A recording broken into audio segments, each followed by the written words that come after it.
Let's roll. The Monday Night Meltdown has begun. The pimps, the players, the hustlers, the people that bust them, and everybody else in between from Costa Rica to California, Montreal to Minnesota. Let's rock and or roll as the Toronto Raptors are in the process of getting rolled right now.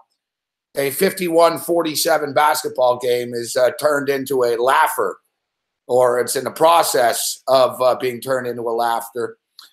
69-53 right now. 69-53 as it was 30-26 after the first quarter. It was 33-21 after the second quarter. And once again, the Toronto Raptors motherfucking meltdown at the end of a quarter. The Raptors go on a big run. They fucking take a lead. You know, it's like 38-37, 38-38. They battle. Next thing you know, it's 50-47. Listen, LeBron isn't even motherfucking trying, right? And they're still up right now. It's the collapse. The collapse of the Toronto Raptors. And right now, Devlin and Armstrong are into positive mode about what a great year it was. And nah. The great year has been ruined. The great year has been ruined. It's not a great year anymore.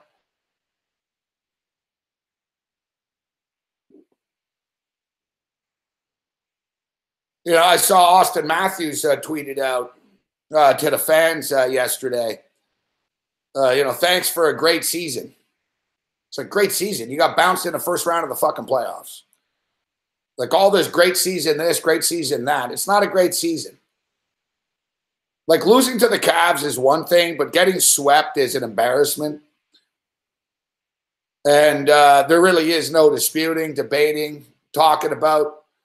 But the fact of the matter is Dwayne Casey's done.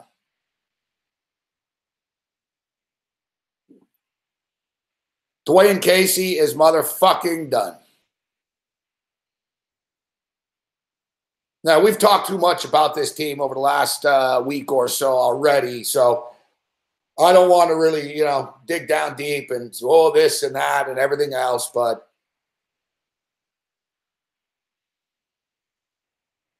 a complete motherfucking collapse. And, you know, this is going to be the 10th straight game that you lose to this team in the playoffs.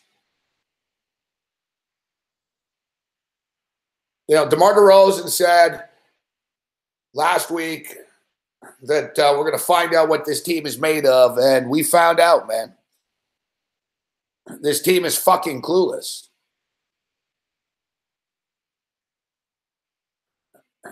They really are just like defensively, they look like a college team. They look like a college team. Like they don't understand. They don't understand, you know, roles. They don't understand switches. They don't understand matchups. Dwayne Casey's just throwing darts as far as who he puts on the floor right now. And the sad thing is they're essentially losing to fucking Kyle Korver, Kevin Love, and fucking Jeff Green right now. I don't even think LeBron has played. Like, LeBron hasn't done anything. He's made a couple of passes. LeBron's just there. You know, it doesn't matter. They're still up by 16.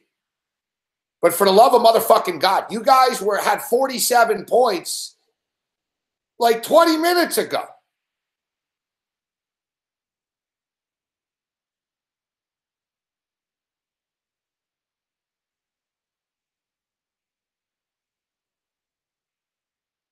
It's like they're playing in fucking quicksand.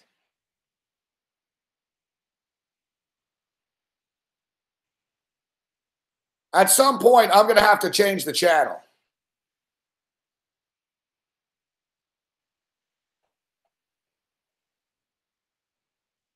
At some point, I'm going to have to change the channel because what's the fucking point of watching this? Like what? Like really? This is like watching your ex-girlfriend get fucked up the ass. It's like somebody sends you a video. Fuck. Hey, have fun watching this. It's like at this point, it's like just make it stop. Fuck it, you know, they're already dead.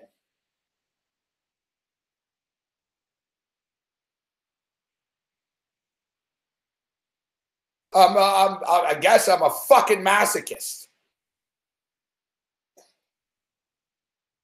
Oh dear God, fuck. Now LeBron's going Harlem Globetrotters. Fucking. Hey, why don't we see if you guys can beat us blindfolded now? Fuck.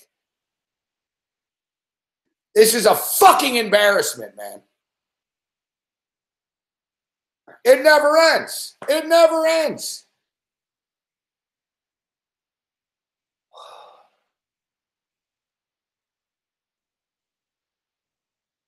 I don't want to rip these dudes too much. They're nice guys. That's the problem. You're nice guys.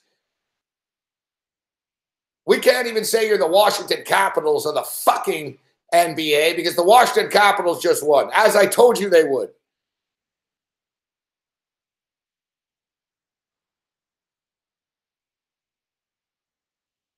Like, look at Kyle Lowry right there. You know, Kyle, I don't know if that, you know, if playing defense means you step aside so LeBron James can lay it in. How about you get in his fucking way, man? Oh, fuck me, fuck. Holy fuck, guys. Are you guys on fucking bath salts right now? I don't even care if you lose. It's an embarrassment.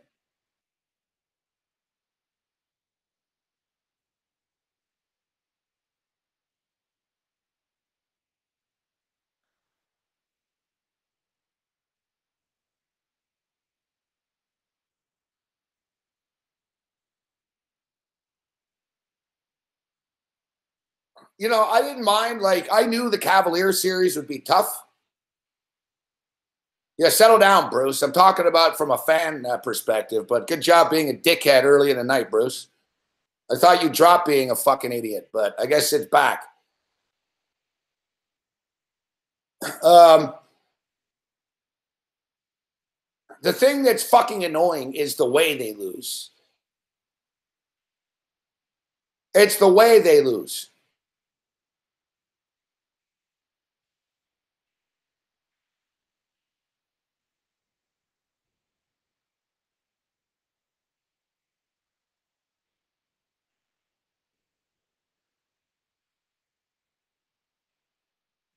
Like getting swept.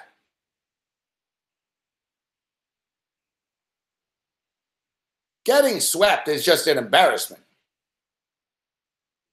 Yeah, we already have enough trolls on Twitter, Bruce. We don't need more trolls in the chat here.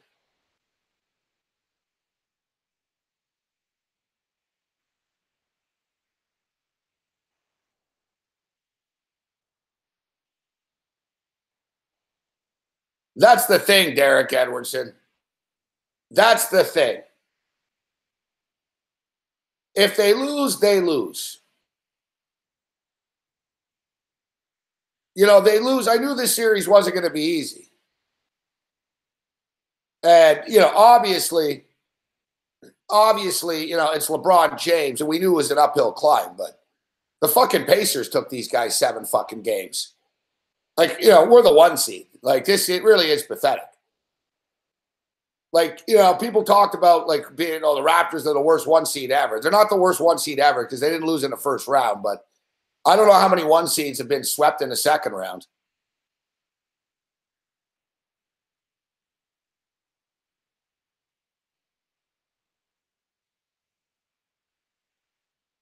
It's to the point where we could fucking just round up 5 guys in the chat here. We can round up 5 guys in the chat here. And I don't know, would the score be any different right now? like what would we be down right now?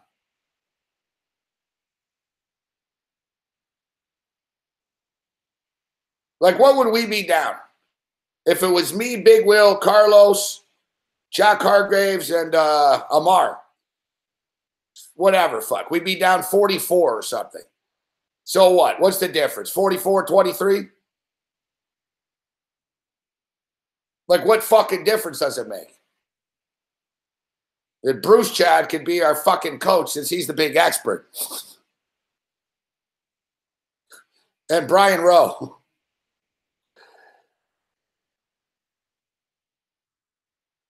All right, yeah, baseball tonight. I like the two favorites. Strasburg is from San Diego. He's a San Diego State Aztec.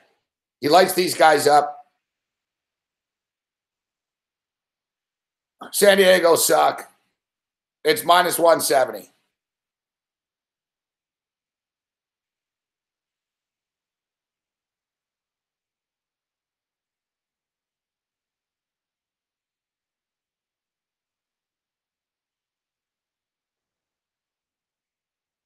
Yeah, this really is. It's just, yeah. It's like, what's the score now? I can't, I don't even want to fucking look anymore.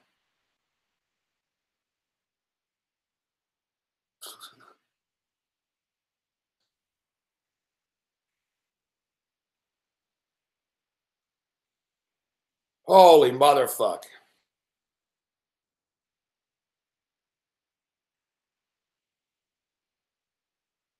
Like, who's the biggest, like, what's up, Jesse?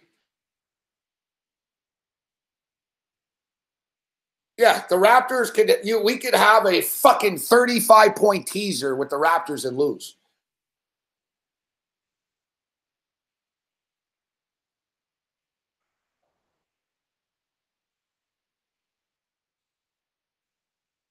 Well, I've got to buy a fucking whole new wardrobe. New clothes.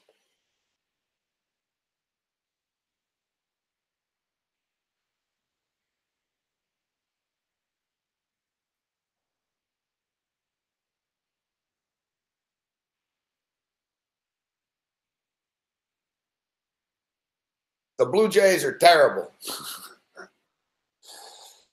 The city of Toronto is a cursed city, man. I've always known it was a cursed city. Spencer stopped wearing Raps gear after game 2. Guys, I've had the same jacket for years. I've hung on to it. I haven't realized how long I've had it for.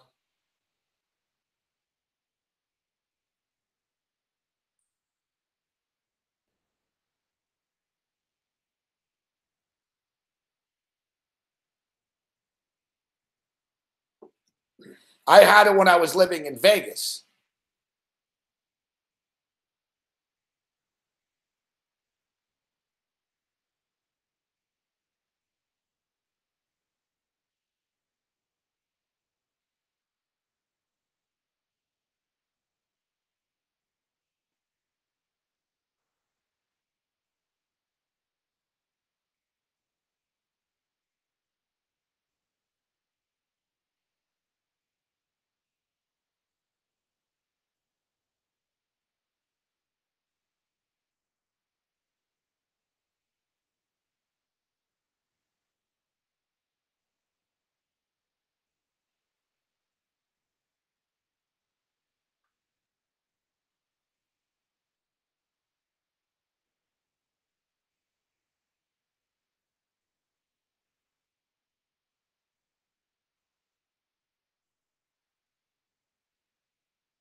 Always a fucking problem.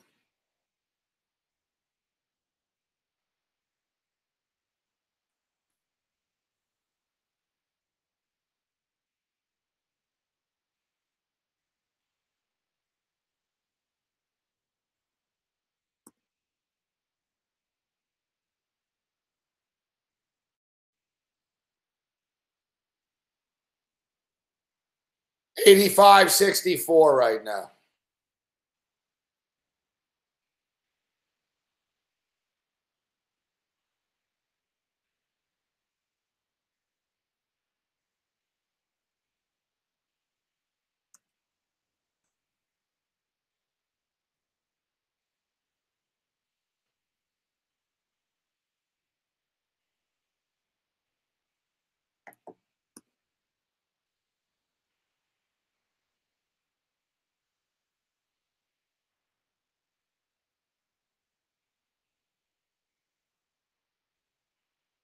I got too many messages coming in at once here. It's fucking starting. I'm about to snap.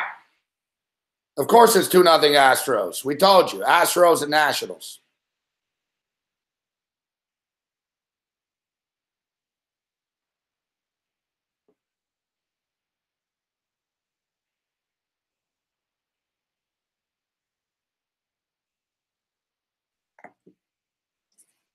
Astros and Nationals, and we hit the Pittsburgh Penguin Washington Capital under 6, and a nice plus 170 hit with the Washington Capitals. As the Washington Capitals just did what the Toronto Raptors are unable to do, slay their arch nemesis.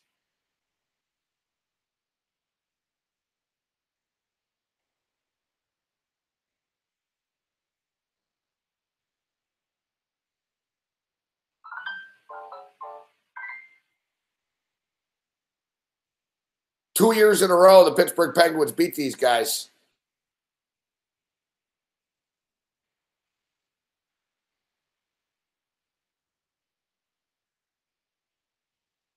Two years in a row in the playoffs, the Washington Capitals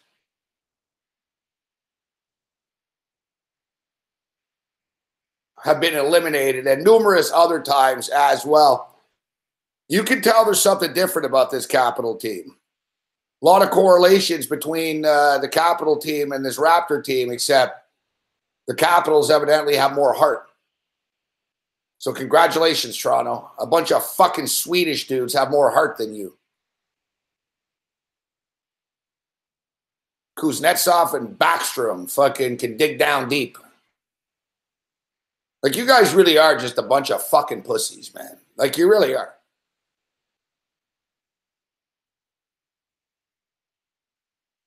The Raptors need to get DeMarcus fucking Cousins. He's a free agent. Just fucking offer him a max fucking contract and make it happen. There's not going to be a million teams lining up for DeMarcus Cousins. A lot of people think he's a malcontent, but the Raptors need a malcontent. They need some physicality.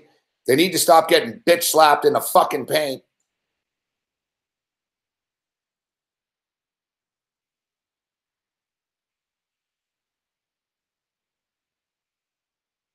DeMarcus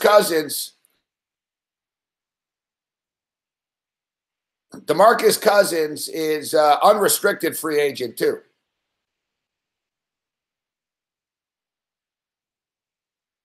Well, I'd let Casey back on the plane.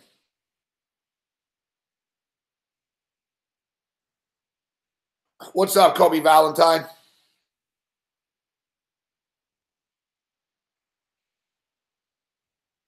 The Cavaliers are not winning at all.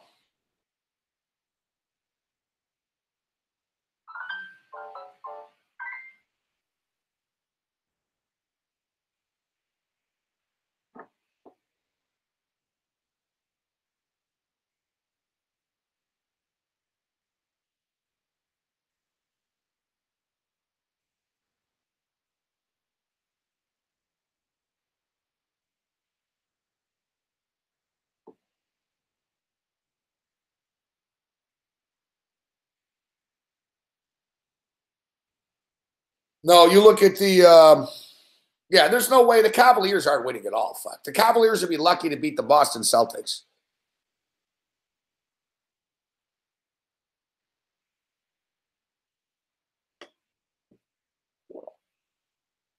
LeBron James's magic can only take them so far. And if the Raptors weren't such gutless fucking pussies, we wouldn't be in this position right now.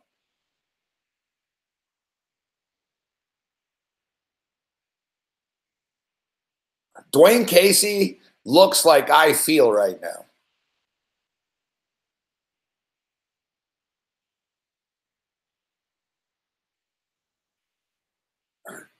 Dwayne Casey just has that look like, yeah, I'm totally screwed. I'm totally screwed.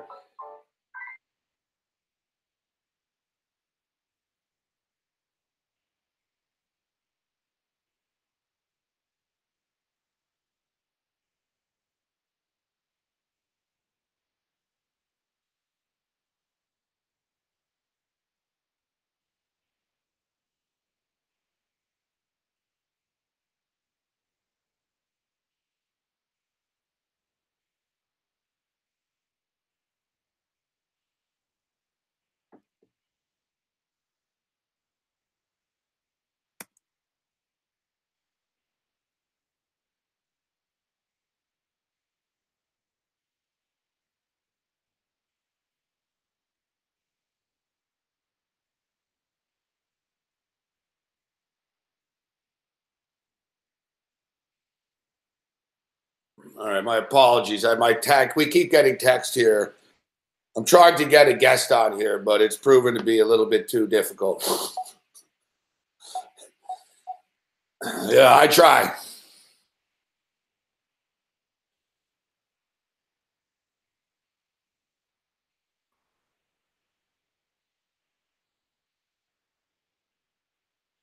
All right, so the only question is, oh shit, it's 91-68 right now. Hey, so what are you guys going to do? How are you guys going to lose by 40?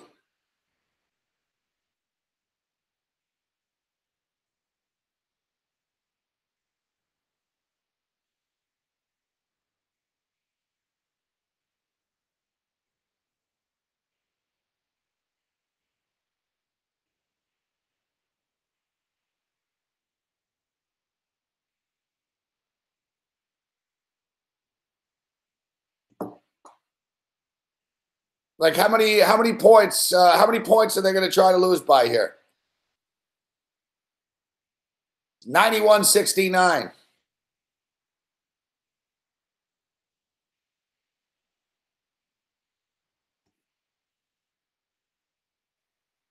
Oh, 91-70. The big comeback begins right now.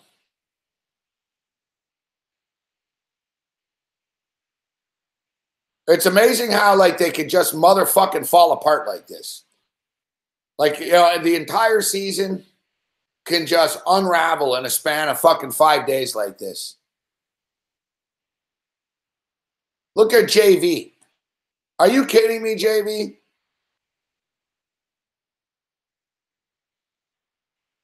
Jonas Valanciunas is going like this. Fuck. Dude, fuck. We're down 3-0 and we're down 20 fucking points right now. All right? Don't be fucking doing any fucking no. The only thing you should be doing no to is your fucking self and the fucking team. JV's trying. I'll give him fucking that. But it's beyond, you know what this is like? It's like watching the Buffalo Bills in the fucking Super Bowl. It's like watching the Bills play the fucking Dallas Cowboys in the Super Bowl. Jim Kelly, one interception after another. Fumbles. Thurman Thomas can't find his helmet. It's like, you know, you guys are a 14-2 football team. Fuck. You know, you fucking just beat the Raiders 51-3, but now you're fucking clueless. I am tormented by failure.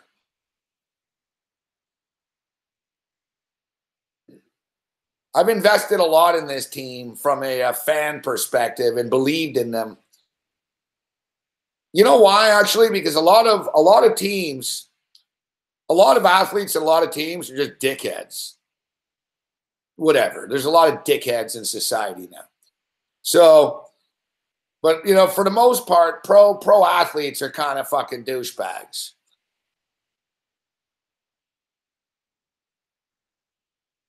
So, like, you know, when the Buffalo Bills lose, I feel more bad for the fans than I do the fucking players. The players don't give a shit. You know, like, for the most part, most players don't really care that much. They don't care as much as the fans do.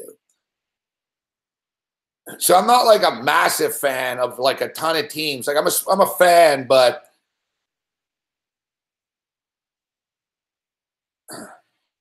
you know, the Toronto Raptors are good guys.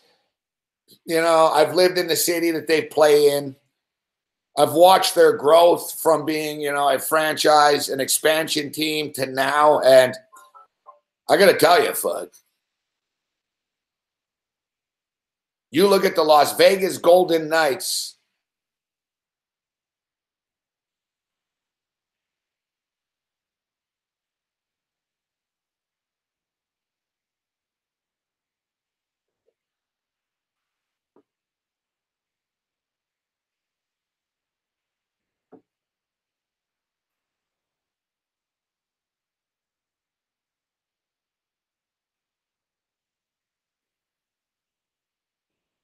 All right.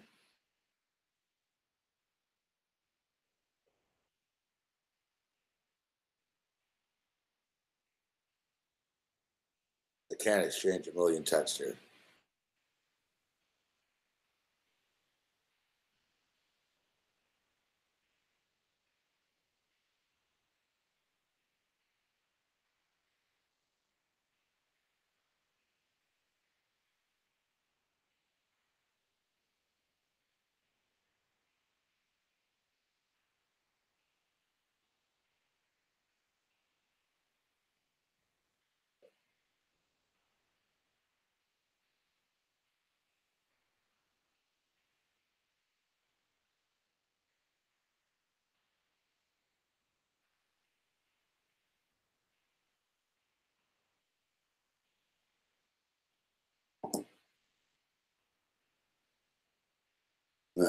My apologies there.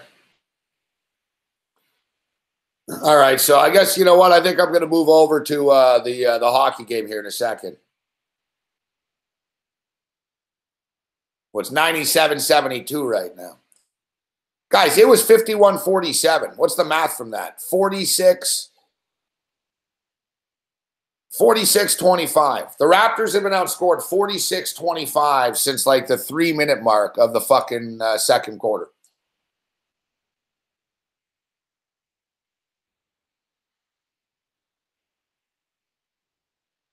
The in-game total's looking good because the total of the game's looking good because Cleveland's fucking running all over them. 97-72 right now. In-game total is 221.5, and you know what? I think it probably gets there.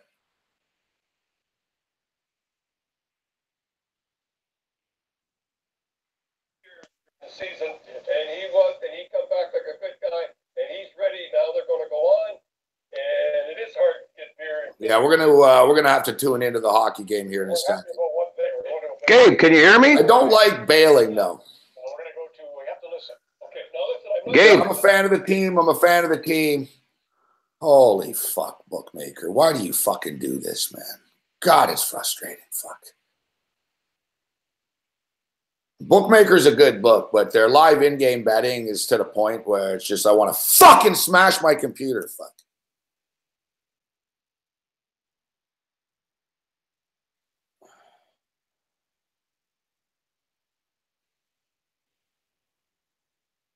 And speaking of smash computers, I think we're now joined by a man who I was about to smash my computer about, or maybe he was going to smash his. Richard Garner makes his debut on SPR, although I see his mic is muted. So took a few minutes, but he's here. We're close. Richard Garner steps up. And what's up, Richard? Oh, we're close.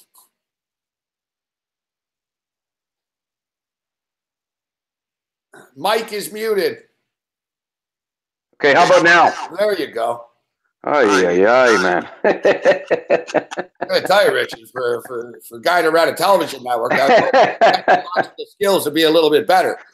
It's every once in a while it really comes out, and sometimes actually, Gabe, it's kind of funny because I'll be in meetings, you know, like we have a media consulting company now. I'm in a partner. Most of the conversations are about, you know, online ventures, social media campaigns, and technical, you know, web-based stuff. And, you know, I can talk the game, but every once in a while something like this will happen and I'll be exposed for really knowing the absolute least amount that I need to know. And like something like this, which I'm sure most monkeys could have figured out when you sent the link half an hour ago.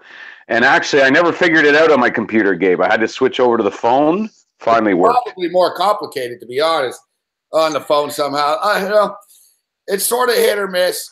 I'll be honest with you, though. We didn't have you on the list of people that would have problems. Like oftentimes, like we often get it. How come Cam doesn't come on? Like, he's got to fucking turn on his computer. All right, like what do you know? Like I can't be sending links and shit, but you know, like there's a long list of guests. People ask me, I'm like, it's a challenge, you know? Yeah. Mike Ditka's not coming on via video conference call. No. Like Josh Rimmer actually asked me if I needed guests for the show. And, you know, I would, but the problem is all the guests that Josh Rimmer get are all like 90. He's going to get me Forrest Gregg, like Forrest fucking and Forrest Gregg is going to be able to log on here. So, all right. So a lot of people you in the chat are aware who Richard Garner is. If not, Richard Garner, we used to do a show together on the Score Television Network, Sirius Satellite Radio, Hardcore Sports Radio. He was also the co-host of Game Time Decisions for a couple of years on Game TV. We were talking about it the other day. Our great fucking lead-in was Supermarket Sweep. Yes, that's right. I think Mad Dash a couple times as well. Yeah. You remember the episode of the Seinfeld when it was like when the Russell fucking Dimwhipple or whatever his name is disappears, because he's in love with Elaine, And, Yes. yeah, and the chick, God, does DeRozan just get kicked out of the game? I know I was tuned over to the hockey game, but yeah, I think DeMar DeRozan just got kicked out of the game. I'm not sure what the fuck just happened. Like, can this be like any bigger of an embarrassment now? Like, why don't we just walk off the floor, Richard, at this point? Well, that's kind of what's happening. It looks like. Did you? I wasn't tuning in earlier. Did you? Because I took Raptors second half, thinking -2. Come on, like I mean they're down by 14. This game will get inside 10, and sure enough, like they're immediate. And that it's funny because DeRozan never does anything like that.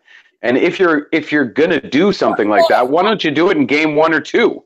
Yeah, good point. Now he's the tough guy at the end here. I mean, come on, man. Like how many guys do you run into? And I brought it up. Remember our good friend, the late great Doran Major, Gabe, where we watched a lot of hoops with him, a former football player in the NFL, the USFL, and the CFL. But he was tapped in, had a lot of friends in the NBA, MLB, etc. And we watched a lot of games with him, and I was thinking watching this game earlier. How many times he'd tell us, man, if Charles Oakley was here, he would put that guy on his ass in game 1. He'd set the tone. Somebody's got to get in somebody's face. I'm sure you've heard people talk about Bismack Biyombo, what he did when he was there. And now we're sitting at the end of a sweep with about 5 minutes left, and you got DeRozan getting a flagrant and getting kicked out. I mean, I can't believe it.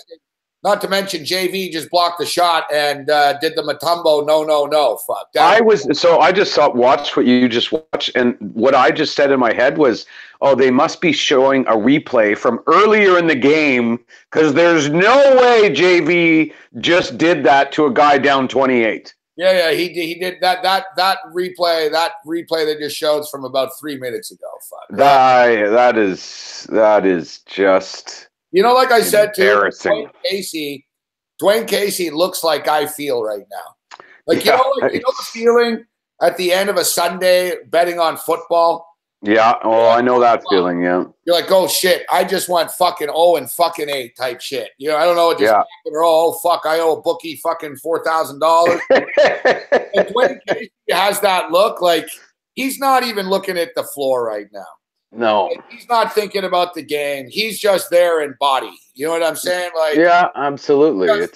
He's just thinking, well, maybe I'll get hired in Sacramento. He's probably thinking right now, Sacramento could use a coach.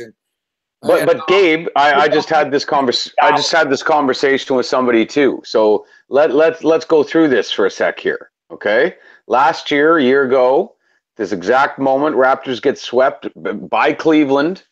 Second round, if you remember, Masai Ujiri, pretty understated guy, a guy who's known for his eloquence, actually a guy who's known for his heart and his diplomacy, steps up to the mic in the post-game presser and essentially rips a new asshole for everybody. He's talking about a culture change, things got to change, heads got to roll. Everybody at that moment thought, well, I mean, there's no way Casey's coming back. You don't come out as the GM, question the culture of a team, and not fire the coach, because the coach is the guy who sets the culture or the leaders of the team. Wow, there's going to be some big shakeups. Well, there wasn't really. There was a couple of moves, and they come back this year. They win 59 games, a franchise record. Good possibility, Gabe, Casey wins Coach of the Year in the NBA. Are you telling me now that you think Masai Ujiri can fire this guy now? There's no choice. We have to. I hear that, and a lot of people are going to be saying that, but can he do it? The Montreal Canadiens fired Pat Burns for losing in the Stanley Cup Finals. They did, but they also, for some reason, still have Marc Bergevin. They fired Al McNeil after he won the Stanley Cup. Yes, that's right. Sorry. No, I mean, I hear the logic. But sorry, you're fired. Scotty Bowman's hired. Yeah. I agree that you have gotten probably, like, I like Dwayne Casey. Listen, if I had a kid and I was dying and I said I need somebody to take over, I would literally say sign him over as a parent or guardian. That's how much I respect this guy's integrity as a man. As a coach, he's obviously improved. He's gotten better. He's not elite. I think we'd all agree that to get past the tough spot they're in terms of the lottery of berth, especially if LeBron stays in Cleveland, you would need you need somebody else. But how do you do this? How do you fire a guy who's coach of the year in the NBA more than likely?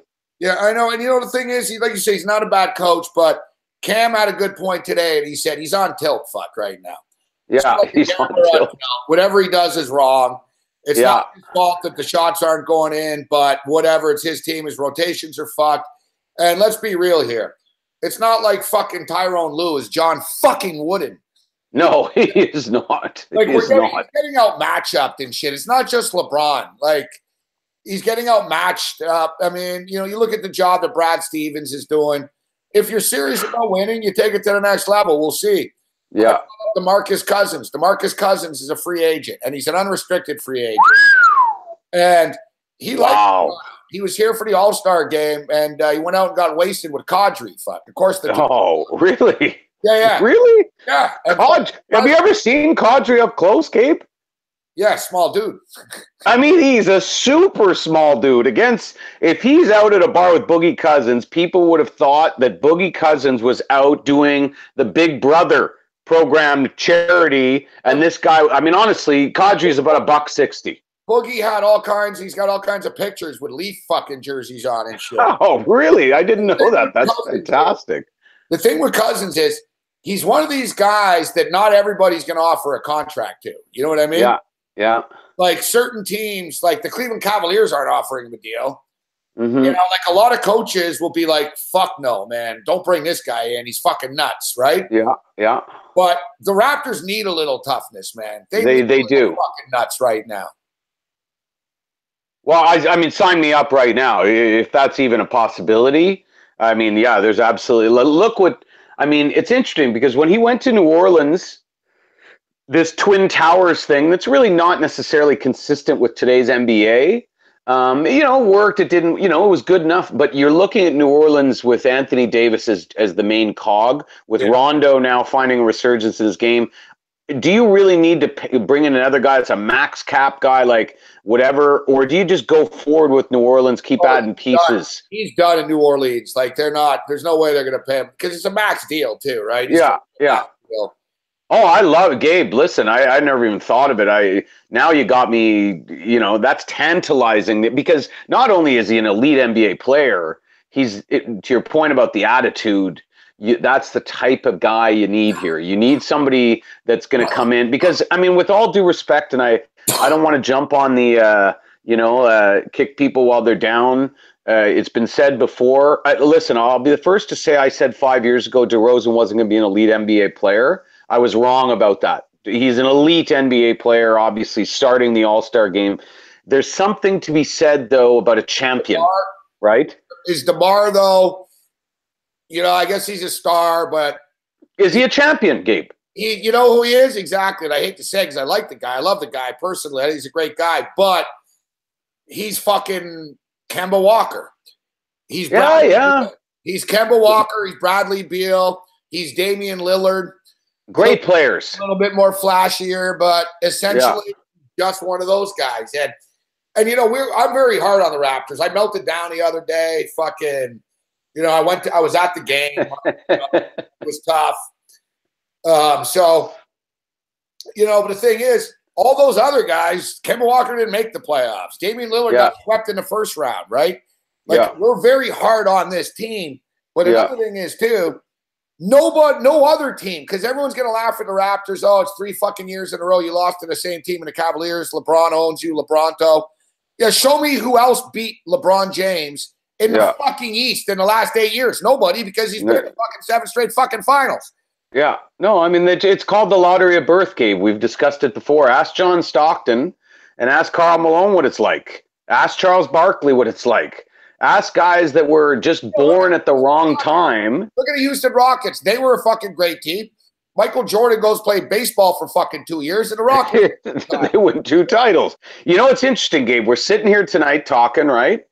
And earlier tonight, one of really the sort of the most, the saddest stories, if you will, in sports, in terms of what we're talking about now, lottery of birth, the great player who never got it done in the play, never got his team to the promised land, faced the same team every year with the stud, and his name was Sidney Crosby. And for this is 10 years in the making, Gabe. It took for Alex Ovechkin to finally beat Pittsburgh in the playoffs and get to a conference final. 10 years it took him.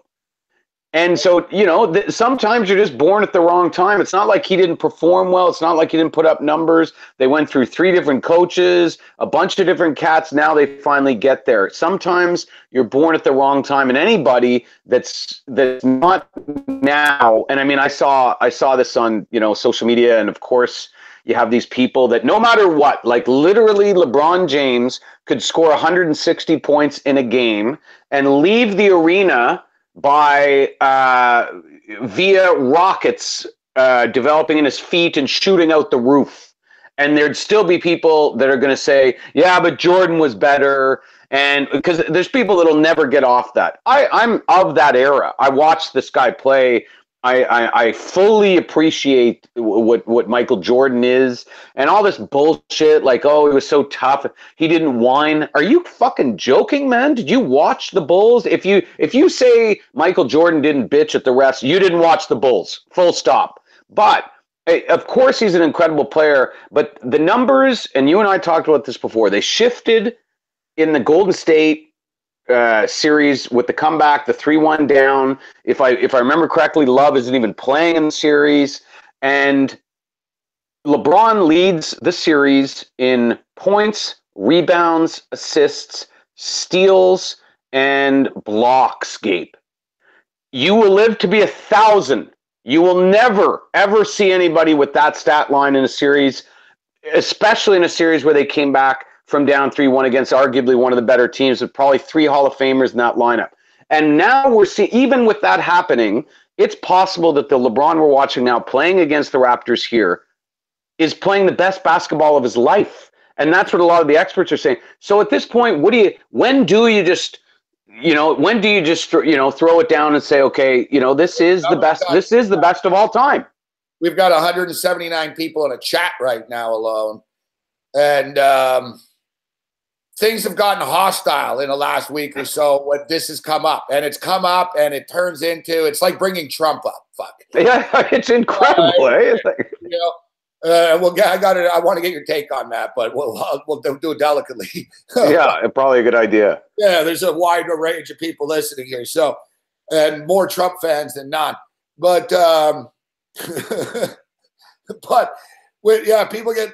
I've been that guy for years, where I was that fucking guy that wouldn't even, I'd get mad at the suggestion of it. I just like, shut the fuck up, man. Like, go listen to Justin Bieber and Drake and fuck off, man. It's not even, it's not worthy of a conversation. Yeah. Yet it's getting there. And I hate to say it. I even said it after the other night. I said, not even Michael fucking Jordan can win with fucking Jeff Green and Kyle Korver and these fucking stiffs. Like, yeah, actually, like you said, it's always the legend of the old days, right? Yeah. Oh, in the old days, they were this, that. Like you said, fuck, they were so great. Yeah. Bill Wennington's a real legend. Fuck, like no way the Warriors could beat that Bulls team. I'm like, I don't know. Steve Kerr was on that team, and he's the coach of the Warriors, and he's saying the Warriors would smash that team. Yeah. That's right. I always go back to the Mike Bossy. And Mike Bossy, one of the greatest coaches, 5-time Stanley Cup fucking champion, told me at the time the Florida Panthers were the worst team in the league, and he said the Florida Panthers would smash us. They'd sweep us. Yeah, he said it'd smash us. He goes, too big, too fast, too strong. Yeah. Just a different era. Can't do it. But the era thing, do you remember? Okay, again, we're in the same era, so we would live through this. What were people saying as Michael Jordan was emerging initially? Well, he can't beat Detroit. Then he beat Detroit. And then ultimately, he's not going to win a championship. Then he won 3. And then whatever. And you know what everybody said then? Yeah, but he's no Bill Russell. Or sorry, he's no Magic Johnson. He's no Larry Bird. And there were people that went to their graves not acknowledging that Jordan was better than them, even though Bird and Magic acknowledged he was better than they were. And of course, when Bird and Magic were coming up and they were starting to take the mantle as the best players of all time, or whatever, what were people saying?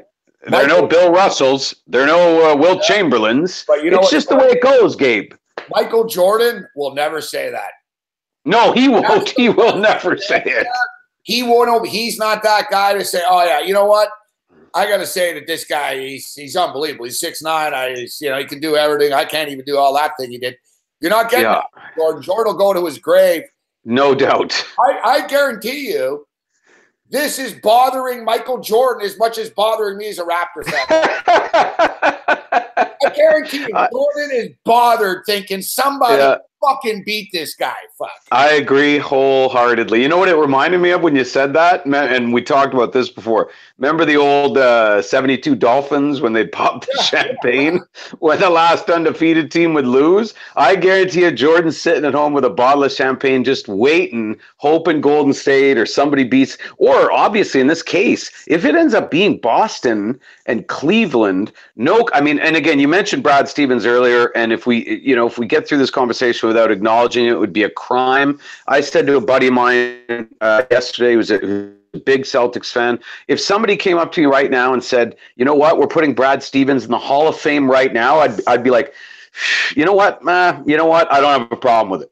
Like it's so ridiculous what this team is doing, not without just Kyrie, which is incredible, as their best player, obviously. They lost Gordon Hayward. This is a team, I don't want to say they're bums, Gabe, or stiffs, but they're not elite NBA talent. Rozier is a guy that would start somewhere else. The other guys are lunch bucket guys. They're good players, really good players. But this Sixers team, Gabe, people forgot, and I'm sure you heard it in the chat rooms, there was a lot of talk that all of a sudden the bandwagon in Philadelphia was pretty full, where people were saying, wow, this team's a juggernaut. They win 16 in a row at the end of the season. They start to roll in the playoffs. Simmons looks unbeatable. Embiid's back. And now all of a sudden people were talking about the Sixers going to the championship. These guys go up 3-0, beat them once in Philly. Like, Brad Stevens and the Celtics right now, to me, are the biggest story in the NBA.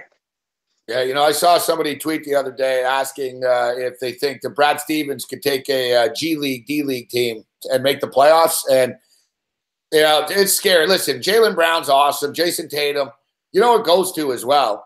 Danny Ainge is the best general manager in the NBA. Now, yeah, that's a good point. Best general manager, he needs to win a ring, right? Yeah. He has, actually. But yeah, he has as a GM. But, again, sort of. But no, he is the best because the guy's won. Yeah. He's won as a player. He's won as a GM. The guy was a Major League Baseball fucking player. I know, with the Jays. We fucking put Deion Sanders on a pedestal and Bo Jackson this and all these guys that. How many fucking people won NBA titles as a player, NBA titles as a general fucking manager, a general manager that fucking should be arrested for stealing from anyone he does a deal with? Yeah. He's a fucking college legend and played Major League fucking baseball. But because he's a fucking annoying white Mormon, he's not, Danny Ainge is just one of those unlikable guys for some reason. But I got to tell you, he's a fucking genius. And, hey, smart enough to hire Brad Stevens. Yeah, absolutely. And gave him a 5-year deal and said, look, I'm not even going to talk to you for 5 years. Well, I don't care for shitty. I don't care for whatever. You do what you need to do. Let's remember what Brad Stevens did with Bradley, Gabe. Like, Bradley goes to the NCAA finals and goes to 2 straight Final Fours with a recruiting, class that was not, I don't know what the stats were, but it's certainly not in the top 20, 30, 40 in the country when they go. They have good players, but they're probably the 6th best recruited team in that part of the country, and he gets some. And so, like I said, Danny Ainge says, "Okay, well, I'm getting this guy." And who does he let walk, Gabe? A guy who many consider at the time maybe the best coach in the NBA outside of San Antonio, in Doc Rivers. And Doc Rivers goes to the Clippers. Everybody's like, "Wow, Ainge let Rivers go." Well, we're the Clippers. And where are the Celtics? And don't the Celtics also have like 2 more first-round picks this year or something ridiculous like that? Like never ends. And they get Gordon Hayward and Kyrie Irving back next year. Fuck, you just. I mean, it's going to be, and obviously, if you're looking at Celts, Cavs, conference final, it's going to be this is. If people think that, actually, I got a good question, Gabe. Who do you think? And maybe I'm sounding like an idiot here, but who's favored in that series? It's a good question. What's the line? What's the line? Boston will be slight favorites. Slight favorites, Boston. Interesting. Yeah, look, the Toronto Raptors were fucking minus 225 favorites. You know, they base this shit off the seeds. You know what I'm saying? They're going to the numbers and the lines are going to be. I'll say it's sort of, Boston minus 120 type thing because they have home court. Yeah. But let's not forget. No, Doc Rivers was, what do you want? Doc Rivers hasn't won with the Clippers, but he did a great job with the Boston Celtics. Yeah. No, I like Doc. I used to work with Doc Rivers. I told you that back in the day when I first started. He finished his playing career. We were at CTV doing the inaugural seasons of the Raptors and the Grizzlies, working for CTV Sports back in the day. And who did they bring in as an analyst? Oh, Doc Rivers. And he's a super guy. He's exactly what you'd think. He's incredibly fascinating. You could sit and listen to him talk all day long. I mean, obviously he didn't have a big ego because he wasn't that, he wasn't a guy that came in with a massive playing career. If you followed the NBA, you knew who Doc Rivers was, very good guard and all that stuff. But he was a guy, when he became a coach and ultimately a very successful coach, it wasn't a surprise. You spend time talking to a guy like that, you could tell he's super smart, that players would love him. And, him and Ainge obviously really start the big three thing, right? I mean, that's the whole, the Ray Allen, the Garnett, and who's the third part of that? Ray Allen, Garnett, and Pierce. Oh yeah, Paul Pierce, yeah. Nashville just fucking scored again, 2-0. Oh, wow. And I was gonna roll into this too about the Canadian curse of a team not winning from Canada in 25 motherfucking years now, and it really looked as if though this Winnipeg Jet team had that it factor about it. Richard, big, fast, strong, rabid fans. It just sort of had that feeling that this is a juggernaut that's not going to be stopped. Yet, if they lose this game and it goes back to Nashville, nothing good is going to happen. Fuck. History repeats itself in sports, man. The San Jose Sharks fucking lose. The Raptors lose. It just is. But how about the Las Vegas Golden Knights? How many years been with the fucking Raptors now, dude? 23 years this is? 24 years? Something like that, yeah. We got the Las Vegas motherfucking Golden Knights going to the Western Conference Finals right now. Have you watched them? Have you watched them much, Gabe? Oh, yeah. We've watched them all fucking year, every game pretty much. This is I really only got to watch them, full games during the playoffs. I probably caught a couple during the season. They're not like this team that had a good year or something like Cinderella. No, they're fantastic. Their speed is ridiculous. Their transition game, they're super well coached. This is I mean, right. So I'm in a pool. I have, 5 Vegas guys, 5 Capitals. So obviously, I'm quite happy with what happened tonight, and I need them to go to the finals. But I mean, there was nothing to me that Vegas was gonna choke in the playoffs, especially in the draw they got. They got LA, which again on the surface, a lot of people LA won 2 cups, whatever. Well, that was before the game changed dramatically. And if you watched even the 1-0 games in that series, LA couldn't keep up. They were just Vegas was too fast. And if it's Vegas, Winnipeg, I still think Winnipeg wins the series. Even though they're down 2-0 in this game, I'd still take Winnipeg to win the series because I still think Winnipeg might win this game tonight. You think Winnipeg come back? It's midway through the second period right now. Yeah. Well, look at the series. Down 3-0 the first period, and then look what happened the other night. We've seen this team strike with 3 to 4 goals in in shockingly short amounts of time. And they have that it factor thing you mentioned. I mean, there's something about the overall confidence of this team right now that just seems to be able to, and we say this about all great teams in all sports, Gabe, they can switch gears. When needed, they can actually go to another level. Nashville are just so fucking good. Like, yeah, and this is why it's a crime that they're playing now, because this is probably the two best teams. Yeah, of course. That's Gary Bettman's National Hockey League. They wanted to match up certain rivalries for television. You know, they wanted Pittsburgh and Washington. They get it, but it's only downhill from there after that instead of building up like a crescendo. Yeah, but some gearbox, Gabe, walked into, because you remember, obviously, Bettman was an NBA guy, right? Way back. So he has an excellent relationship with Silver and everybody over there. And you got to imagine these guys are watching year after year the NCAA and their television partners and their league partners and the websites generate hundreds of millions of dollars over bracket pools. Right? Everybody with the bracket pools. Yeah, so somebody bracket and their fucking website crash every year. Yeah, I know. Well, of course they fuck it up, but the intention, obviously, by the NBA, because the NBA and the NHL switched over about the same time to the bracket thing and got away from the one, you know, like the reseeding or whatever, because somebody obviously crunched numbers and said, we stand to make an extra 10, 20 million a year by people logging onto our sites and getting our contests and whatever. And instead, the fans get screwed and the regular season is basically moot. Yeah. And, you know, people will argue, listen, you got to beat who you're going to beat. But this system that they have now, Richard, listen, no one understands it. Like, I don't understand the NHL standings. What, 3 teams make it here and then the wild card? And it's all nobody gets it. And you know, you get these, like you say, you get these matchups, and it's a competitive imbalance. You know, there's always a team like that just gets an easier path to get there than another team. Like, you know, look at the Washington Capitals having to play Pittsburgh and Columbus, you know, out of the gate. Now you get Washington and Tampa. It'll be a fun series, Washington and Tampa. Anyone can win that series. Like, you know, Tampa will be favored, but Washington can beat them. I think they're pretty matched teams. But I'll be pulling for Washington. And, me too. And, you know, I'll be pulling, you know, Vegas or Nashville will be cool, but you know, if you get like Washington or Vegas, like I'd like to see some fresh matchups, essentially. Like guarantee that both teams, somebody's winning the cup for the first time.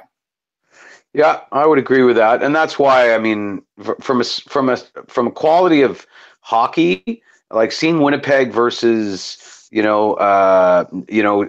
in the conference final, and then potentially, you know, like Washington with Trotz. I mean, if they see the need to slow things down, they can. But generally speaking, they went toe-to-toe with Pittsburgh in this series, a couple of high-scoring games.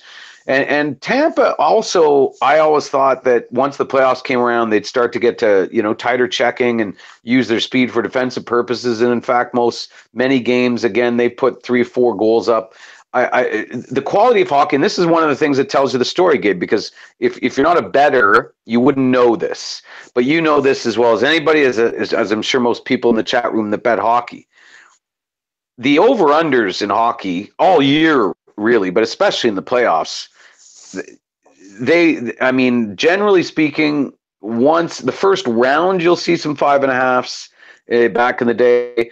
Very quickly, many of them get to 5s. And when you get to some of these like Pacific Division, like San Jose, LA type, you know, Anaheim, whatever, you'll see 4.5s. I've never seen 6s in a playoffs, in any playoff game that I can remember. And I've never seen 6s nightly.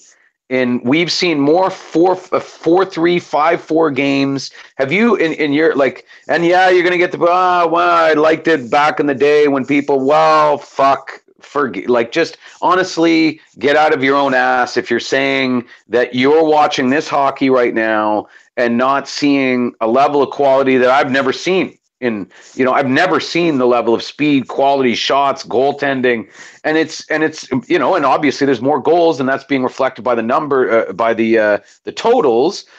And if it's, you know, if this continues and the quality of the players that are coming out, this is entertaining shit. Like, I mean, there's been some games in these playoffs that I'd much rather watch than any 2-1 Stanley Cup final back in the day. I think we'll get some 6.5 probably in the Washington in the Washington Tampa series. Like you said, they put up a 6 in both these games tonight. We hit the under.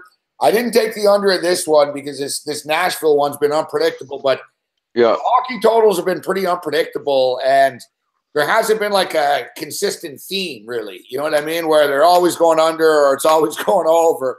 It's almost like one night they all go over, the next night they both go under.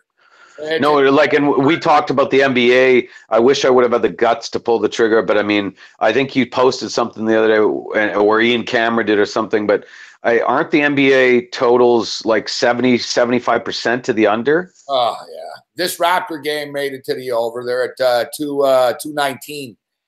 Well, took a lot of garbage time to get there, though. Yeah, 219. And, of course, I've got an in-game bet at 221 right now.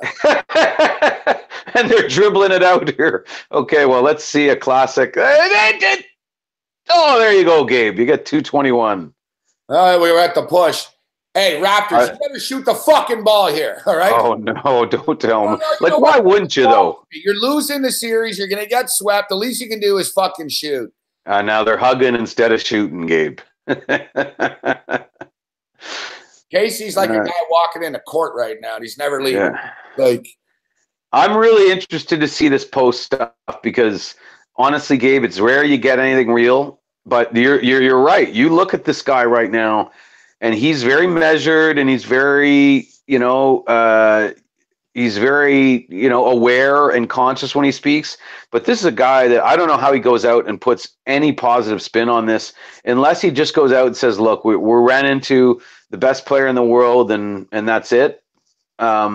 And focuses on the fact that we lost an overtime game, we lost a buzzer beater. But the truth is, Gabe, the game was, to me, the series was lost in game one, in that you were up 14-15 in the first half, and everybody's as tight as you guys are. Everybody in the arena is still Wednesday. You had to finish them. You had to get that up to 20s, and you had to send the message not just to the fan base, but to the players themselves, that this is not last year. This is different. We are a better team. We're deeper. We can go 12 deep on this team. On that note, is it just me, Gabe, or did we barely see Jakob Poeltl in this series? No, and DeLon Wright either enough. Sometimes that's one thing with Casey, in which he went on tilt, in which, one night JV against Washington too. JV was dominant. He barely fucking played until fucking JV saved their ass in game 5, and then suddenly he played 38 minutes every night, and then until he didn't. Poeltl made a couple of mistakes. Next thing you know, he never plays again. DeLon Wright, I don't know. DeLon Wright's a better fucking defender than Van Fleet. His love affair with Van Fleet was a downfall. But the thing is, Rich, they always say, like, the worst thing to be in sports, and I guess in life too, is fucking mediocre, right? Yeah. Sort of that middle, right? Those teams, sort of like the Washington Wizards of the world. And, the Buffalo Bills, like these fucking teams. The Bills always draft fucking 12th, 17th, whatever. Yeah. Fucking Canadians now. You're not terrible. You're not good. You're just there. And it's sort of a purgatory that's a tough place to live in. And it's hard to get out of that. Now, you're better off if you fucking suck. And it's like, well, we're fucking terrible, but you know what? We just got the fucking number 1 pick, and we got the next LeBron James. We got the next star. The Raptors are in a tough spot now because, like you said, you're going to fire a guy who's probably the coach of the year in the NBA. Yeah. So you're going to fire a guy who's the coach of the year in the NBA, and do you dismantle a team that consistently wins 55 to 60 fucking games, and they don't lose to other teams in the playoffs. It's fucking LeBron James they keep losing to in the playoffs. Yeah. So I see there's both sides to this. That, you know what? Casey's had his opportunity. Something has to change. But I can also see the other side that, you don't throw the baby out with the bathwater, the older, you know what I'm saying? Like, burn down the fucking house because, we've got a fucking flood in the basement. But you know what affects this, Gabe? You know what affects the big wild card here? Where is LeBron going? Right? Yeah, that's another thing. Because if let's say these, I'm sure the players, there's rumor mills. I'm sure nobody knows definitively yet, because I'm sure maybe even LeBron doesn't know at this point. And maybe he stays in Cleveland. All things are on the table, but the expectations. Let's say he went to the Western Conference. I know a lot of people say, "Why would he go to the Western Conference? Western Conference is too tough." Blah blah blah. But the LA thing and his wife and his entertainment business, whatever it is. And then you're hearing people like Buddy calling him out, Enos Kanter, come to New York and whatever.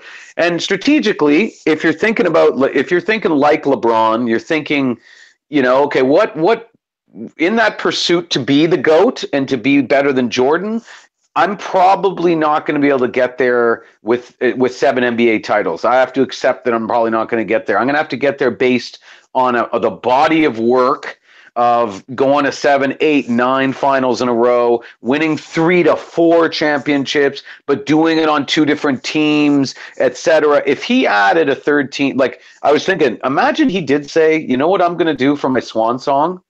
I'm going to go win the Knicks the championship, and then I'm going to retire.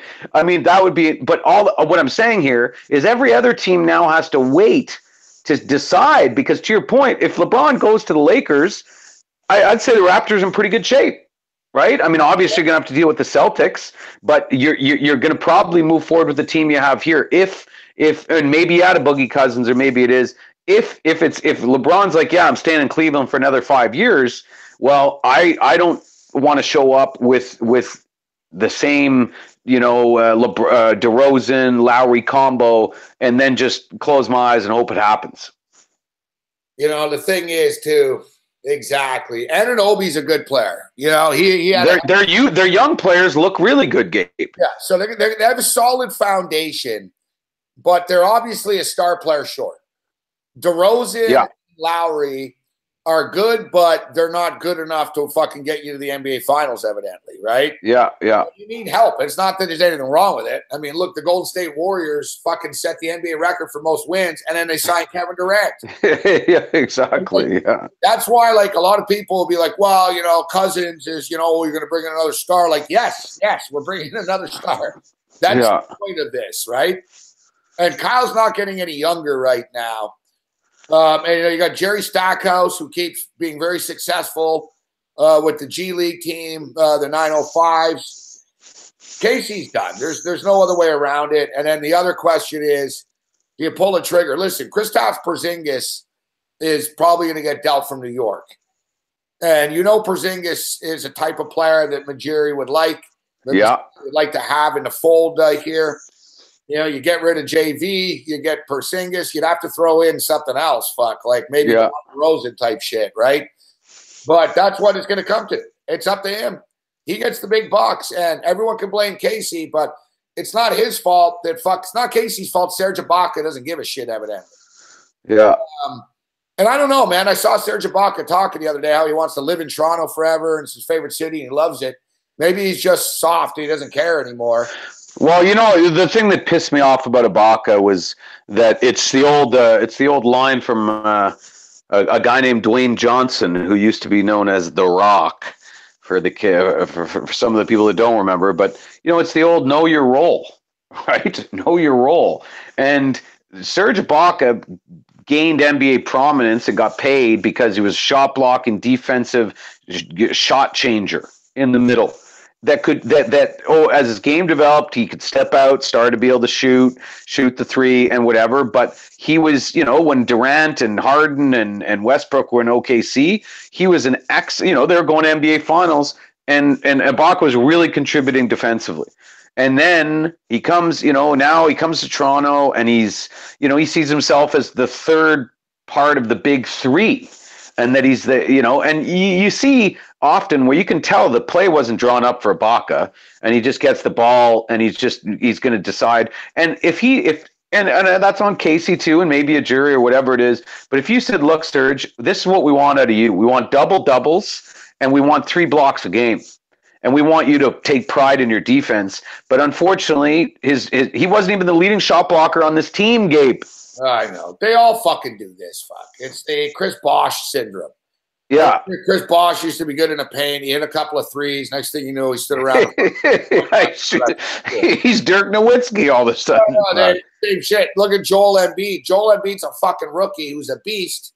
He bombs threes all the time. Yeah.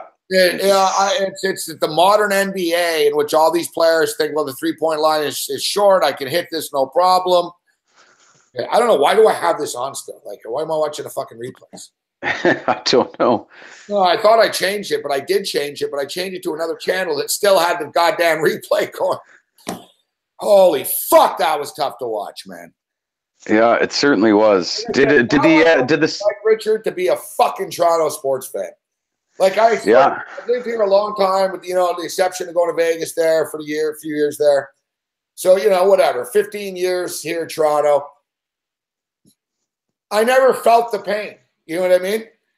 I never felt the pain of the Leaf fan, the Raptor fan, the Blue Jay fan combined. You know what I mean? Yeah. The whole, and I'm still not a Leaf fan or a Blue Jay fan, but just the Raptors alone has been torturous. Fuck. I can't imagine, think of a guy like our boy Eric Cohen. Yeah. The biggie still really cares about this shit, right? Fucking Leafs. The fucking Leafs get bounced. Cam was fucking rattled about the Leafs. Fucking sick of this shit, games. Fucking my whole life. Fucking, fucking terrible. It's like basically this city. It's like we're the fucking Cubs. It's like Chicago or something now. Yeah. Well, there's not a lot of sympathy because, there's enough people out there that don't have sympathy because, Toronto, fuck them. And right now, things have actually never been better in my lifetime for sports in this city. If you look at it from the other side, TFC winning championships, the Leafs are actually a successful entity that aren't just they're not even that greedy. Like you go to a game, it's like, wow, that was an enjoyable time. Yeah.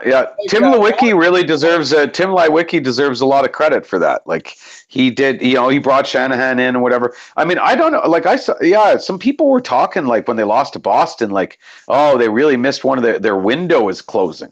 I was like, the window is closing. They're still one of the youngest teams in the league. This is year 2 really or 3 of a rebuild. Mitch Martin's not even allowed to fucking drink in some U.S. states. What do you mean? I know. I mean, come on, man. It would have been nice in his second year. Were you really thinking? Yeah, this team is rush them. People rush them. It wasn't the window. Yeah. We thought they were better than they were, as opposed to chill out. They're fucking 20 years old and 21 years old and 22 years old only. Yeah, I mean, this is still early in what I would expect was a 5-year thing from getting Matthews and Marner. And if you're looking at the long-term picture, you're in good shape. They've gotten rid of Lou Lamoriello now in a way that he did what he was supposed to do, and they're going to have, they're going to make some tough moves, but they're in good shape. They need to do what we were talking about with the Raptors, where you watch the Leafs and you can tell they need some veteran presence and they need better defensemen. And who kills both Stones? A guy that you and I saw when I dropped the puck. The captain, Drew Doughty. He's a free agent, I guess, in LA. And really? Eh? People, of course, he's from here, and people are people are convinced Drew Doughty's going to be a Toronto Maple Leaf. Wow, that's a splash. Top, no, but he's one piece. You get Doughty, you've got your star forwards. The forwards are fine. The offense is good. The goalie is good. You need a fucking you need a solid fucking defenseman, and you need a star defenseman. You need a PK Subban. You need look at the Nashville Predators. They got 4-star defensemen. Fuck. The Leafs got fucking they got I can't even believe the guy's still playing. Ron Hainsey. Fuck. He was on the fucking Canadians when I was the post-game show host for fuck. That's right. I remember. He wasn't he was a big, highly touted draft pick, wasn't he? Yeah, big star. Another guy, Richard, I can't believe, and the guy still in the league. Francis Beauchemin. I saw it, honestly. I'm not even joking, Gabe. I was watching one of their playoff games. I was like, Beauchemin is still playing? I couldn't believe it. He left Anaheim, came to Toronto, and then went back to Anaheim, and that's already 5 years ago. Yeah, but Beauchemin, man, I swear to God, the guy was on the Canadians in the 80s. Yeah, honestly, he's been playing for 20 years, I think. Like, yeah, no, it's NHL defenseman is turning into NFL quarterbacks. Fuck, it's hard to find a good one. If you're half-ass, you know what? If you're half decent, you know what? You can hang around. All right, so listen, before we get you out of here, I know you got some work to do. What do you think of Rockets and Warriors? I think it's a foregone conclusion. I think, you know what? I think the Houston Rockets are going to be exposed as the Toronto Raptors in the East, the West. They're not winning, dude. Harden and Paul aren't beating the Golden State Warriors. People are fooling themselves. Yeah, agreed wholeheartedly. I mean, it's just I'm not saying I didn't give Houston respect all year, but I mean, you know, they had a couple of, where they won like 15, 16 games. Obviously, Toronto beat them here in that big game. But like we said, none of it matters. Like, none of it matters when you become a team, again, let's say like the Washington Capitals or like the Indianapolis Colts. Like, people forget the 5 or 6 year period Peyton Manning went through, losing in the playoffs every year to Tom Brady and or blowing a game to the San Diego Chargers, whatever it was. He had the label of he never won a big game in Tennessee, never won a big game in high school. And the problem with that, he'd come out, start the year 12-0 every year. But all anybody said all year long was, well, it doesn't matter, man. Till you do it in the playoffs, doesn't matter. It's the old Ric Flair. You want to be the man, you got to beat the man. And until they do it, I'm never going to, it makes no sense to me to certainly bet on them to do it, because until they've done it, why would you bet on it? Because the psychological edge always goes to the team that's done it, and you have to go to another level that's higher than you have ever reached before. And until you've done it, it's unprecedented. We just saw the Raptors fall to that again tonight, and to me, right now, Golden State with everybody healthy and Kevin Durant, obviously the team to beat. It's nothing revelatory to say that. I think it's a series. I think they win a couple games in Houston, maybe, but I think Golden State wins in 6. And you know what? People have short memories, so now it'll be people are going to complain. Oh, I'm fucking sick of Golden State winning in Cleveland. I'm going to complain, and people are going to forget that. I swear, Richard, it was only about 6-7 years ago. I remember Rick Barry was on the court, and Rick Barry was introducing the new owner to the team. And that's right. This guy wants to win, and they fucking traded. They got rid of the last remnants of everyone, and they started from scratch. And people were booing. Yeah, that's right. We want Baron Davis. Yeah, exactly. Let Baron grab the mic. And he said, I'm telling you, this is for the best. And this guy knows what he's doing. And here we are now. These fuckheads are paying like fucking 38 fucking bucks for a big sushi. And now they're the kings of the NBA and shit. Life's good for them. But they're going to Golden State are going to be dominant for another 2-3 years here. Yeah. Durant, dude, next to LeBron James, is the best player in the NBA right now, right? Yeah. No doubt. He also happens to be fucking, 4 or 5 years younger than LeBron James is. Yeah. So LeBron is LeBron and whatever. But after LeBron, it's Kevin Durant. And Golden State are not going to be able to keep everybody. No. The collective bargaining agreement is changing. We're going to be talking about $75 million a year contracts and shit. Can you believe that, man? Yeah. Jesus. We're going to have $1 billion athlete soon. So, yeah. I mean, what's LeBron James's worth? Like with the Cleveland Cavaliers when he's gone. Well, but whatever it is, Gabe, it's not enough, because one thing we haven't even talked about tonight is like, and this is going to get glossed over in history, I think. In the middle of the season, this team traded the whole team, with the exception of Kevin Love, brought in fucking 5 new guys, and on the fly, these guys are going to the conference finals. I mean, if people talked about that first iteration of LeBron in Cleveland, where he was surrounded by nobodies, they had, who were some of the guys there when they went to the NBA Finals, lost to the Spurs. Well, they literally cleared the bench in in Los Angeles, sent over a bunch of guys, and on the fly, the coach ends up leaving for like weeks at a time because he's dealing with whatever, and now they're going to the conference finals. You can say what you want about LeBron James. This to me is like this.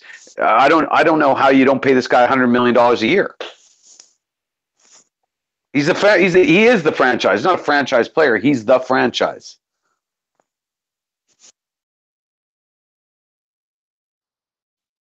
Did I lose you there, Gabe?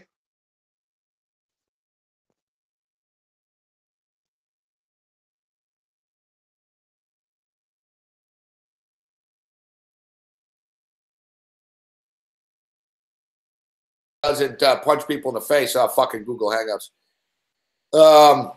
Yeah, we'll see what happens with LeBron. All right, Richard. So before we get you out of here, quick thing. I know one guy that. Oh, did we lose Richard because I got knocked out? We'll see if he jumps back in here. Fucking Google. You have these TV commercials all the time. Thanks, Google. That should be the commercial. Fucking Google. Between Google and Apple, man. Like, you figure we're on as mainstream as it gets here. Google, Apple.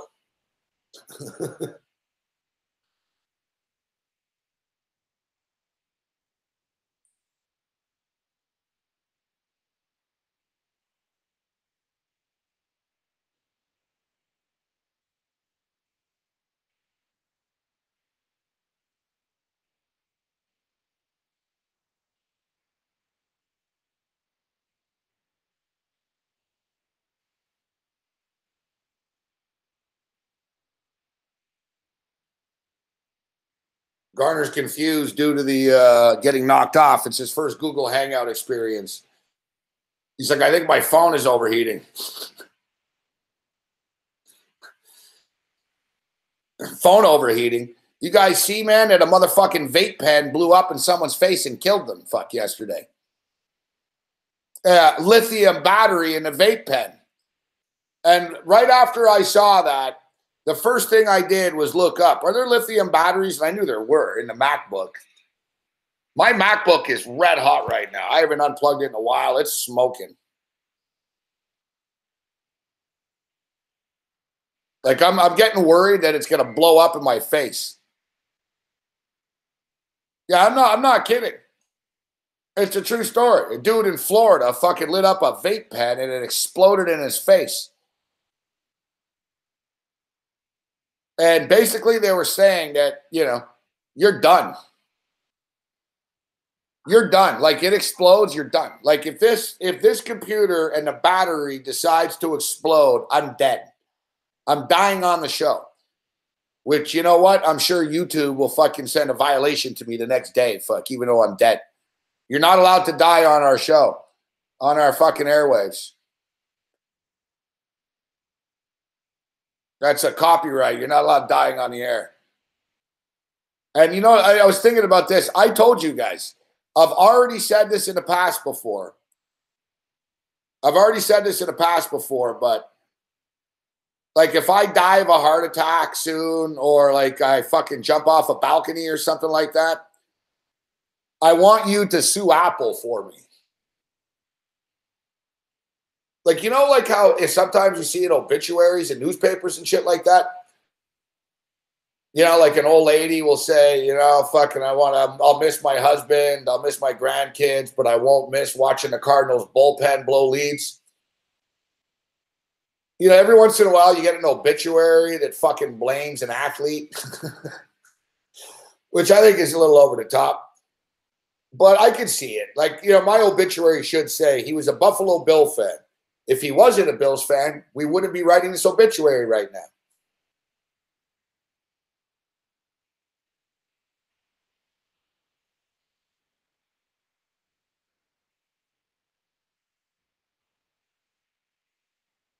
So basically, like if something happened to me and shit, and people say, well, was he depressed? Did he have health issues? Just say, well, he was upset about the Raptors, but he got over it. It's just a basketball series. But he did continuously talk on a daily basis about how Apple was causing him grief. Because like if this MacBook Pro like explodes in my face right now, I can't sue them. Like I'm done. I watched a bunch of videos, man, of this stuff after I saw this. I saw it on the nightly news last night. Like, this is not like it's an official deal. Like, a dude lit up a vape pen, it exploded, poof, killed him on the spot. Killed him on the spot. He was torched. And it's a violent explosion, these things. So I'm thinking, you know, and then I saw, and they're like, well, they're rare. Fuck. These vape pens, it's rare that they explode. And really, you know, it's not that often. Then they basically stated it only happens like 297 times a year. Like, what? 297 times a year. And then they got into it. It was a report about like your computer. And they're like, yeah, you know, they're like, never leave your computer charged overnight. It could fucking blow up. And I'm like, leave my computer charged overnight. I even unplugged my computer in like 5 days because the charger won't work if I unplug it. But my computer's about to overheat right now. And I'm not even joking. Fuck. I got to unplug it soon. I'm going to unplug it so we time this so when we run out of juice, the show can end. And then in the morning, I'll have to panic to see if it'll work again. Like I said, thanks, Apple. Thanks for your wonderful fucking products that you make, fuck. Like, you cause me as much grief as anything else in my life now. Like, basically, it's like a daily occurrence. Like, I just think, oh, I wonder if my Apple will work.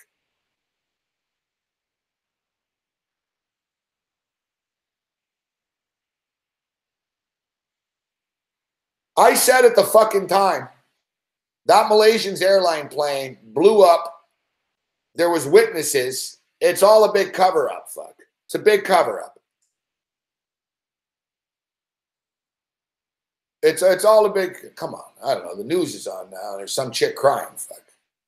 Why does everybody got to be so angry and depressed all the time?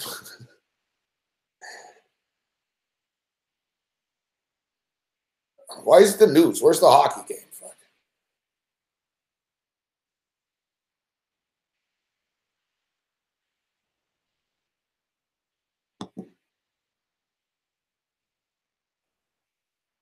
Well, Donald Street is rocking in the peg right now.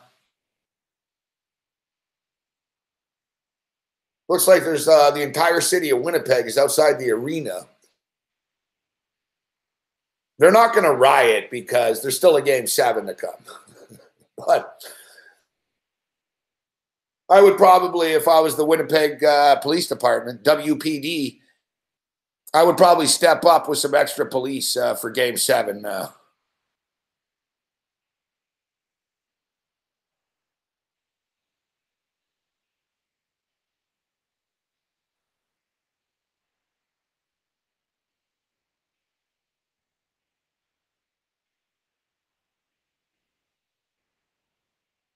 What, I'm not allowed to wear a dress shirt?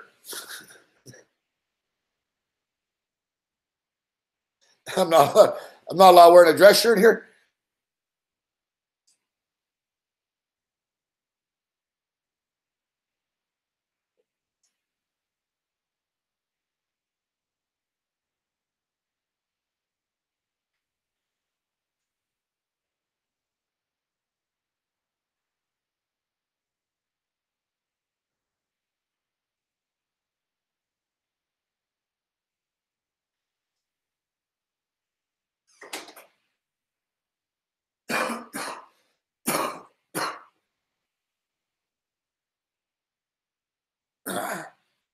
I have this dress shirt on because I hate every fucking team in the world right now.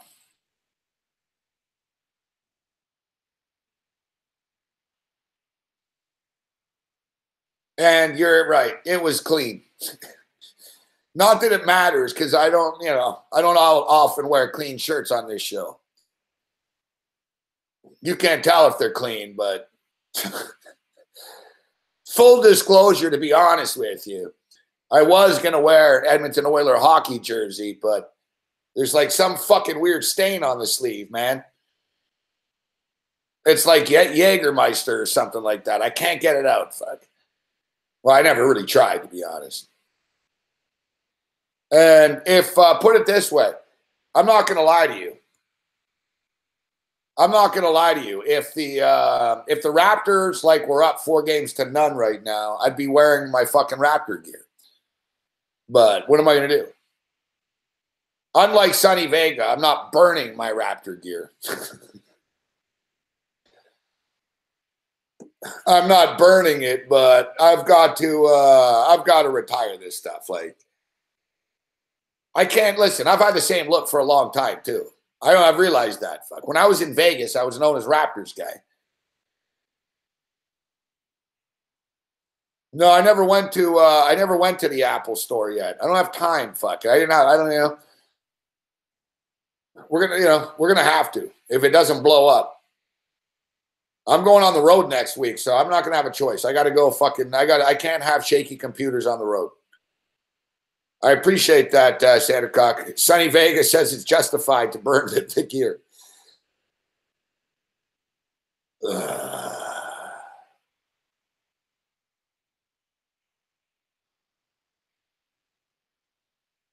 Well, it's all right, Brent Most.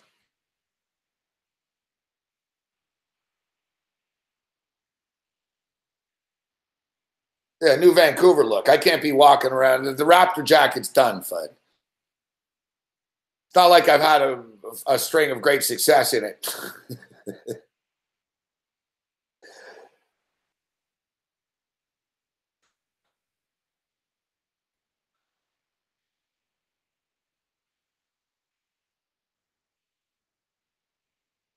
Brandon Zystra. Yeah, isn't he the wide receiver for the Edmonton Eskimos? He's very good.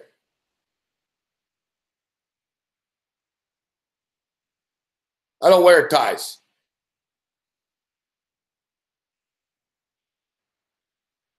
I don't wear ties, so I don't own a tie.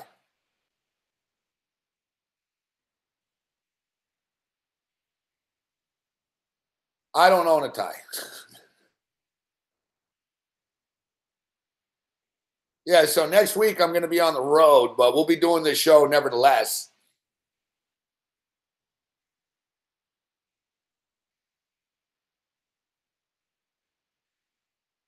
Yeah, exactly. Oh, man. I had that Raptor jacket on my Twitter profile, and that was like days after I got canned from the Score. So it was that long. I've had that jacket for this long.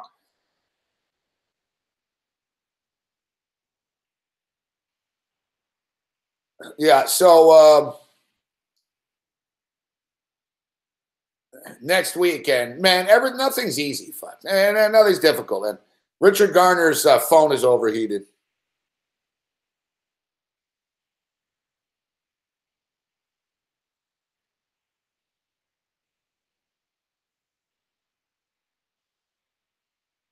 I think Garner's freaked out about his lithium battery blowing up right now.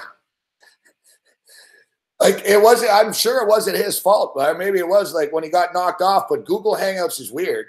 And I saw that it went black for a second. But maybe I didn't get knocked off and just he did, because he's telling me, he sent me a text. He's like, oh, sorry. He's like, my phone is overheating.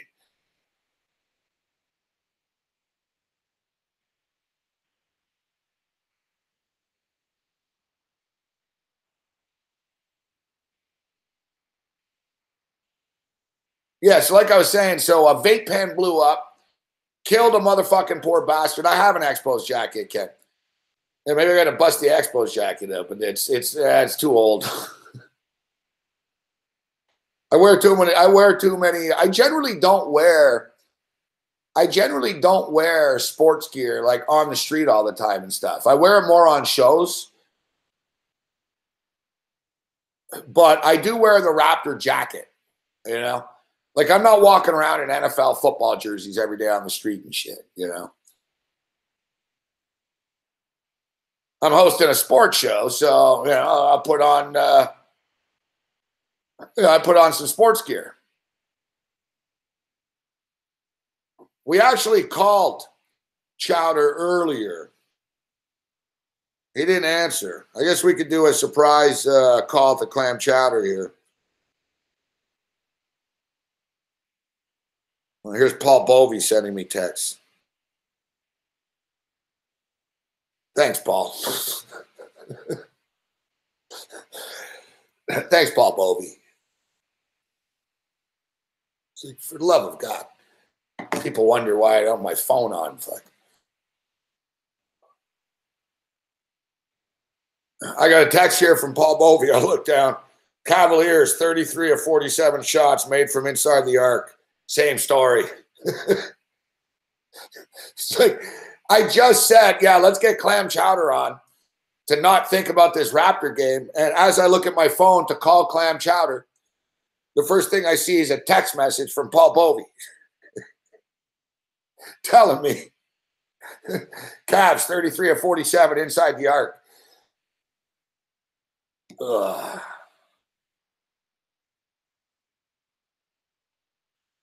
Yeah, that's all it says. That's all it says.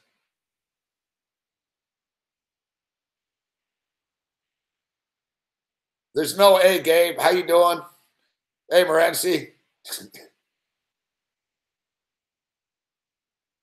He just sends me a simple text, but Cavs, 33 of 47 from inside the arc. It's like the game's over. Now I'm getting text messages with, like, the stats. It's like, come on. Now, you know, I know Jazz is probably going to send me a text now. LeBron James' box score. Of course, that was the classic night. I was sitting in the hotel, and I said, nobody knows where I am. Fuck. Nobody can track me down even if they wanted to. Remember, I was sitting in a nondescript hotel room. I said, no one knows what room I'm in. No one knows what hotel. No one knows anything. Fuck. Because people are like, Morency, it's a pretty bland hotel you're in. I said, yeah, nice and bland. Then as I'm telling the story, the fucking phone rings in the hotel room, and it's Jazz. Fuck.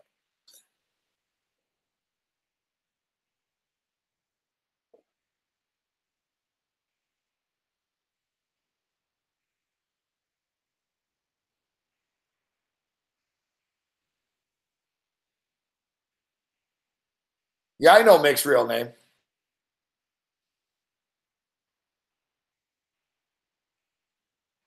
Here's Scott Ramsey. Really? Is that the quote? I thought our guys would come out and compete harder. Well, that's Dwayne Casey. That's Dwayne Casey saying, you know what? You guys can go fuck yourselves. Thanks for nothing to his players. You can't recover from that after you say that. Like, it's done. Casey's done. That's Casey. And, you know, it's funny because Richard Garner was just with us. Scott, good to see you. Garner was with us. And Garner even said, you know, Dwayne Casey is very calculated with his words and is a smart guy. So Dwayne Casey coming out and saying, I thought our guys would compete harder is basically saying, you know, my guys are gutless. Fuck, what do you want from me? Fire me.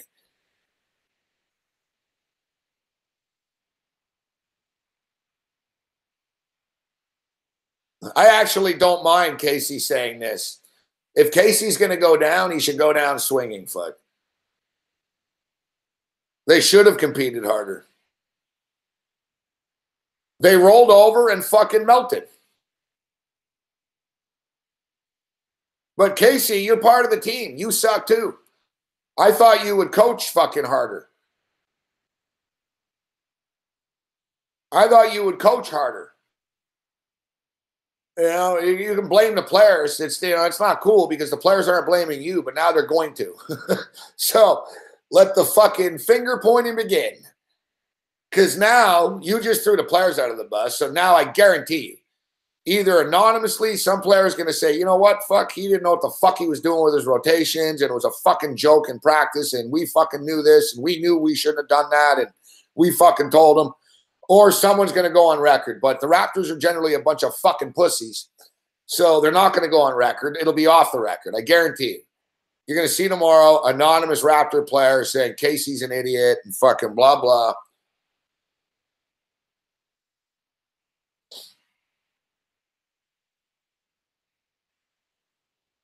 I don't even want to talk about it. Fuck.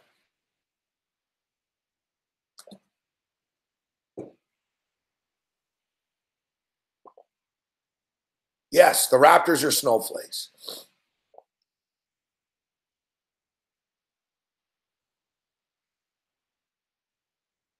listen, hey, for the record, give us a thumbs up if you can right now. Give SBR a thumbs up. And remember to support SBR, the SBR rating guide here. Check out the SBR rating guide. Pick out a sports book that's right for you. I suggest one of the A+ or A-rated sports books. But, give SBR, they're giving you free content here. Give SBR the thumbs up. Like the show.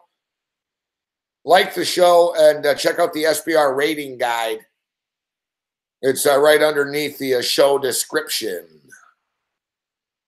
We appreciate it. So, yeah, what are we going to say? Fuck. We're going to repeat ourselves all fucking night. And, I'm sure there's a lot of non-Raptors fans that are tuning in that are sick of this bullshit. But, whatever. They're one of the few teams left playing, so we're talking about them. But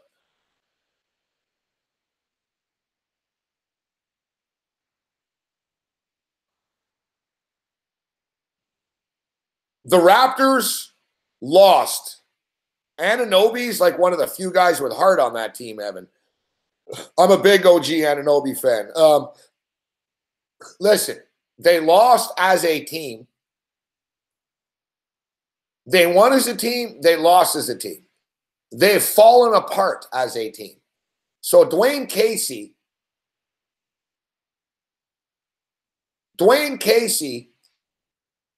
is right about the team not competing hard enough, but what the fuck? They're down 3-0. No, you're an idiot. They've watched the shitty-ass rotations.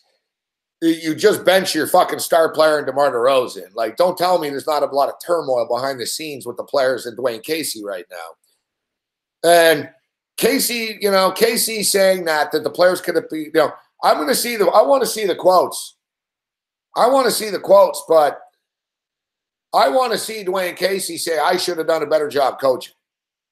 But I'm not hearing that from Casey. Earlier in the series, Casey said, I don't have the matchups. I've got matchup issues.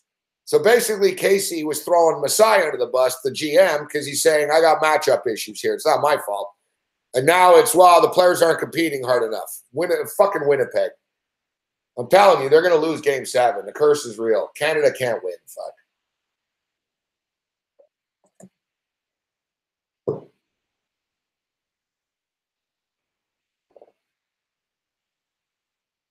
The 3-0 Nashville.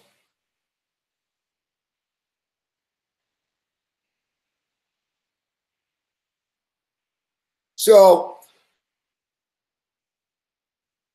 you look, you look at the Raptors, and it's all their faults. Like Casey can blame the players, but Casey better say, I didn't do a very good job coaching in this series, and I'm the blame as well. We're all to blame.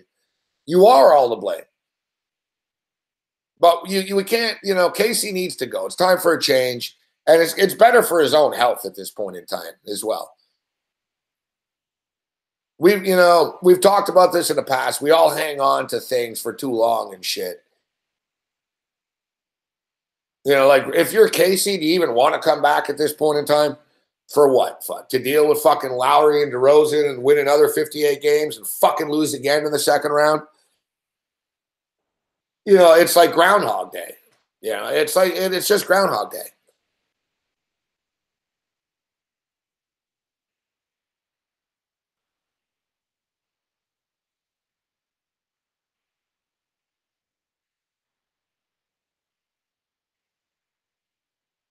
If they would have lost in 7 games and they would have competed and stuff like that, if they would have lost and they would have competed, then you know what? Then, it's a little different. Then Casey gets to stay. But Casey was outcoached by Tyrone fucking Lue, man. And it doesn't mean that he's a horrible coach, guys, right? Like, if you go on a losing streak when you're gambling, does it mean you're a horrible gambler? You know what I mean? Like you got, Doc Rivers sucks. Doc Rivers sucks. Doc Rivers has fucking won 1 million games, fucking couple of titles. The guy's been around forever. Fuck. He can't turn Blake Griffin and these guys into shit. Like, the NBA, everybody rips everybody in the NBA. 2 fucking teams win, fuck, in the NBA. LeBron James or the Golden State Warriors, fuck. And nobody else is good enough. Like we said earlier, DeMar DeRozan isn't fucking a loser. He isn't fucking terrible. He's Kemba Walker. He's John Wall. He's Bradley Beal. He's Damian Lillard. He's every other fucking star in the NBA. Fuck. There's a couple of superstars and everybody else.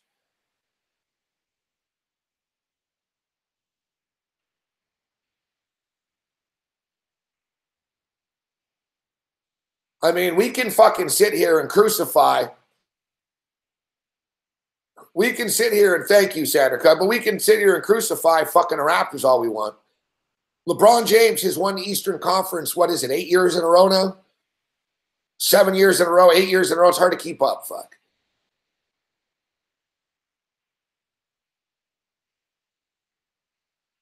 Like, we talked about it the other night. We looked it up.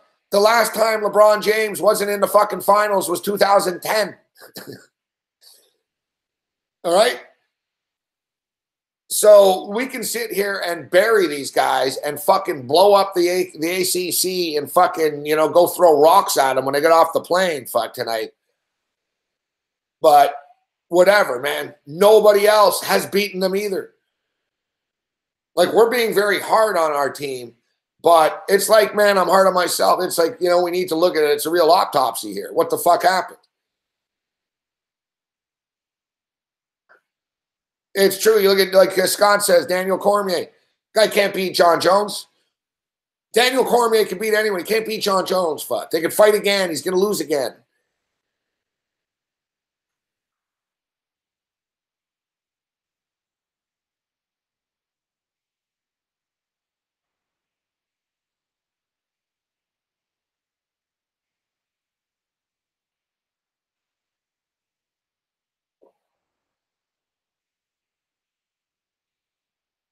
The Pacers have always matched up better with the Cavs, but if the Raptors played the Pacers would have smashed the fucking Pacers. Guys, it's 3 years in a row that the Raptors have beaten multiple teams in the playoffs. They beat the Pacers in the playoffs a couple of years ago. They beat the Miami Heat in the playoffs. They've beaten the fucking Milwaukee Bucks twice in the playoffs. They've beaten the Washington Wizards in the playoffs. You know, the Raptors lose to the Cleveland Cavaliers. That's what makes it so difficult. It's like when Kramer's getting fired and he says, I don't even really work here. I know. That's what makes it so difficult. It's not like we're fucking blowing shit up. Like, it's like, wow, the team is terrible, imploded. They're not terrible, but they're clearly not a championship team. And you can't wait and say, wow, we can't beat LeBron, because you got the Sixers growing. You got the Celtics. I'm telling you, the Raptors need to get DeMarcus Cousins.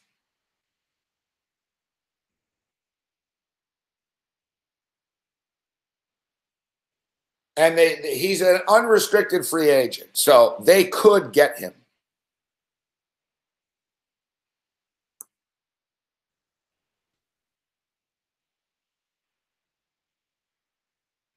Fucking frustrating. Anyone else like to share? How about you in the back with the glasses, sir? My name's Bobby, and I am an addict. Hey, Bobby. Hi, Bobby. You know, you folks aren't here because you're gamblers. You are here because you are terrible gamblers. Hey, Bobby. These folks don't need to stop doing what they're doing. They just need to get better at it. Who's stealing? Please. Who's that? Hello? You're Rickabilly James. Bobby Riggs.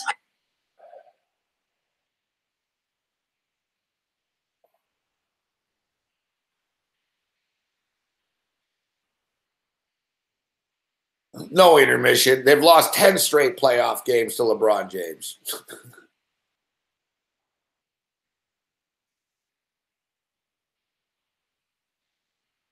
It's from the Battle of the Sexes, Lucas.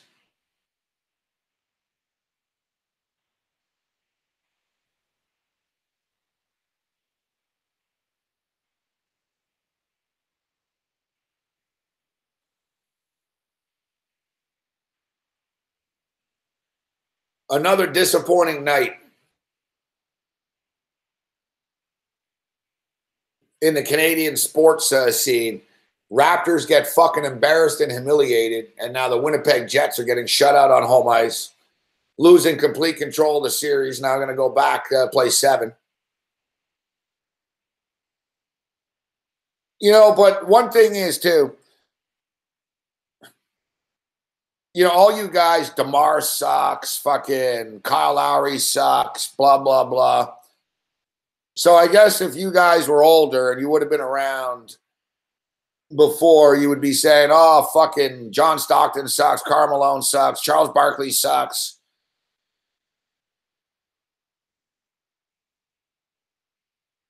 Clyde Drexler sucks. Terry Porter sucks. You know what I mean? You go down the list. Fuck.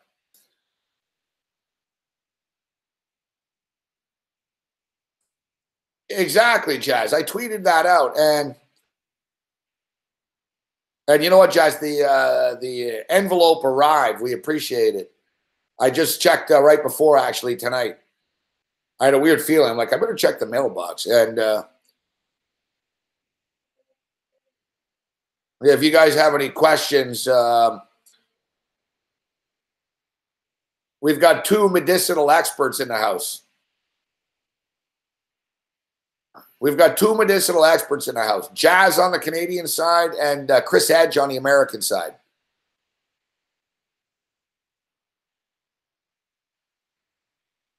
But to handle your medicinal needs, I believe Jazz got a website going right now, so you could ask him for the information about his website.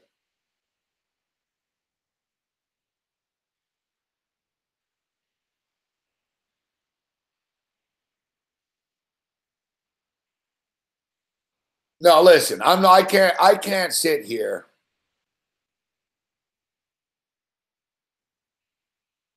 I can't sit here and defend the Raptors and even compare them. At least the Utah Jazz made it to the finals.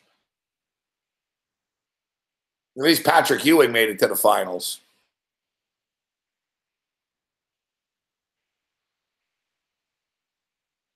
Yet my whole point is, in that era in the NBA, my whole life, guys, it's been like this in the NBA. Seriously. Like, it all rolls into each other. And I'll explain in a second, but I heard, you know what? I heard Hubie Brown. Hubie Brown brought it up the other night. And he said that the Raptors and the Cavaliers remind him of the Bulls and the Cavaliers. Now, you guys, we only need to be a little bit older to remember the series and stuff like that. But do you guys remember? Do you remember, like, Michael Jordan's? It was his first big shot in the NBA. That's what the Gatorade commercial was. He hit the shot over Mark Price of the Cleveland Cavaliers. Old man would remember, and always a pleasure, old man. Mark O'Leary. So, you know, remember he hit the shot over Mark Price and he fucking jumped up in the air and did a fist pump and shit. That was in a first-round playoff series.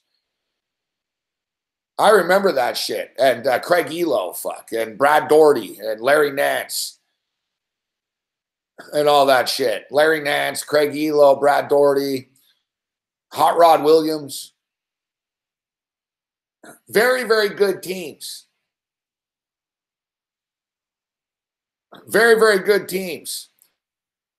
They always lost to fucking the Bulls. Like, they lost then. They lost again after. Like, the Cavaliers were a damn good team, and they used to win a lot of games and shit, but they couldn't beat the Bulls. And the Bulls couldn't beat the Pistons. But my whole life it's been like this. I started watching basketball. The first NBA Finals I saw was the Sonics and the Wizards in like 78 or something. 79, 78, whatever it is.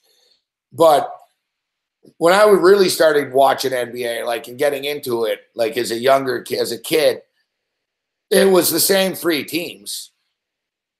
It really was. Like, you know, it was the fucking LA Lakers, Boston Celtics, or Dr. J and the Sixers.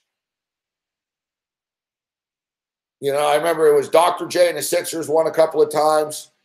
And then the Lakers, Magic, and fucking Bird went off for fucking years. It was only them. Then the Pistons won a couple of times, and then boom, the Bulls fucking took over and won fucking a million times. And then Kobe Bryant and Shaq took over and won a million times. And then the Spurs won a bunch of times, and then LeBron James has won a bunch of times. Now the Warriors have won a bunch of times. I swear to God, like you go back fucking 30 fucking years in the NBA, there's like fucking 5 teams that won.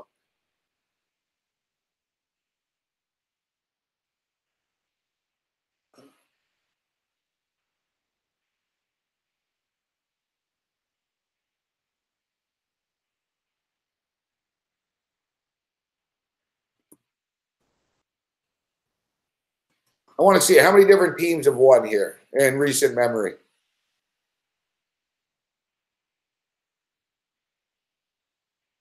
All right, let's count Miami Heat as LeBron, essentially.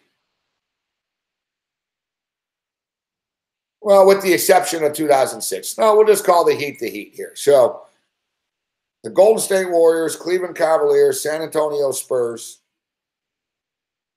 Miami Heat, that's 4. Dallas Mavericks, 5. Boston Celtics, 6. Detroit Pistons, 7. LA Lakers, 8. So, guys, going back to 1999, 8 teams have won titles in the NBA.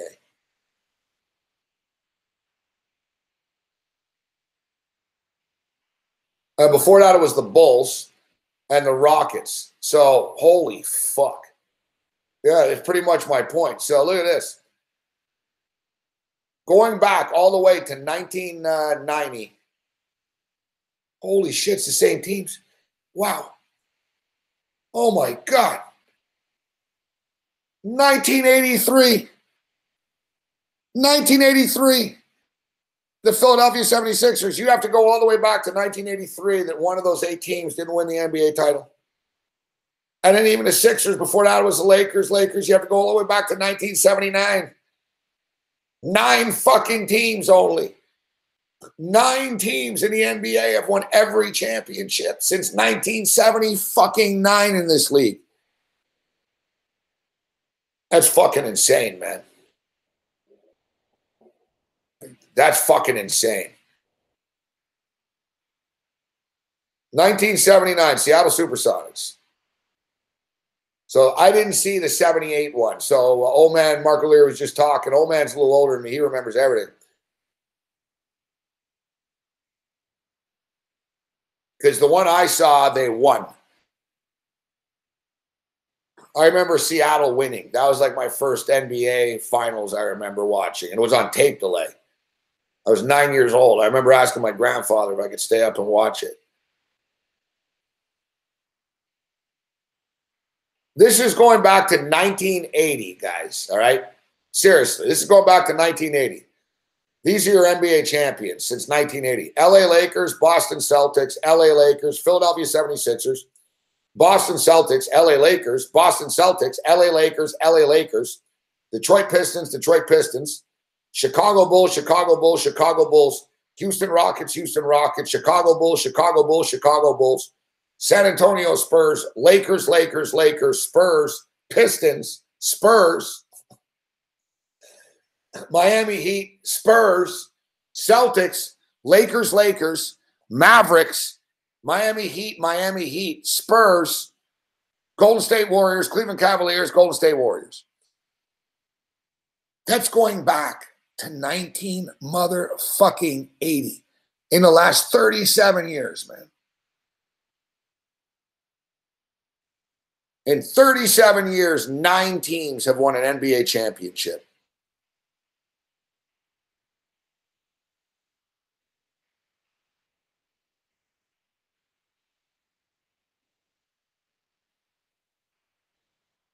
$37 fucking years. Listen to this. It's the same team. It's the same teams. It's the same teams. It's amazing. And it's always been this way. 1959, Boston Celtics. 1960, Boston Celtics. 61, Boston Celtics. 62, Boston Celtics. 63, Boston Celtics. 64, Boston Celtics. 65, Boston Celtics. 66, Boston Celtics. 67, 76ers. 68, Boston Celtics. 69, Boston Celtics.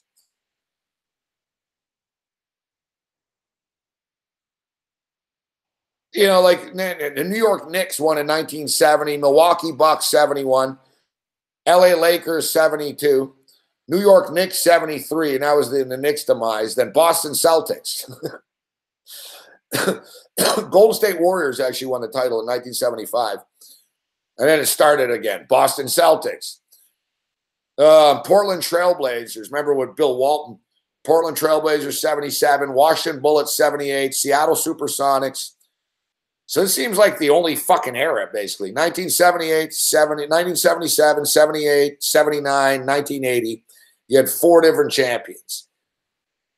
My head's starting to get crazy from all these numbers, but essentially it seems to me that it was only in 77, 78, 79, and 80 that you sort of had some variety.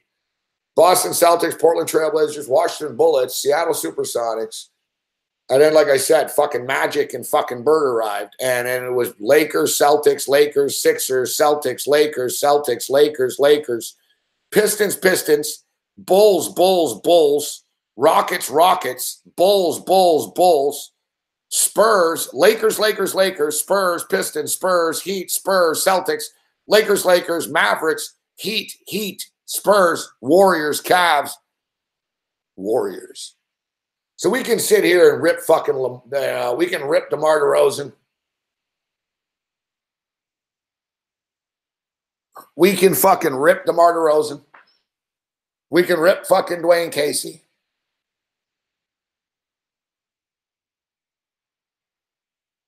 The NBA is a rigged television entertainment fucking league, man.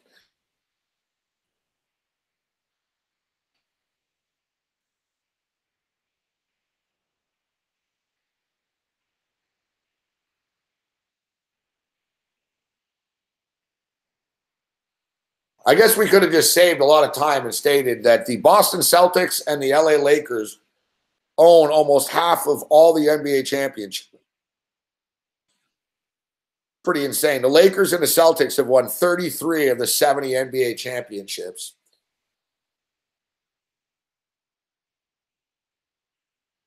That's kind of fucked. Like, you know, what is this? Fuck. It's just like the fucking, it's just like, you know,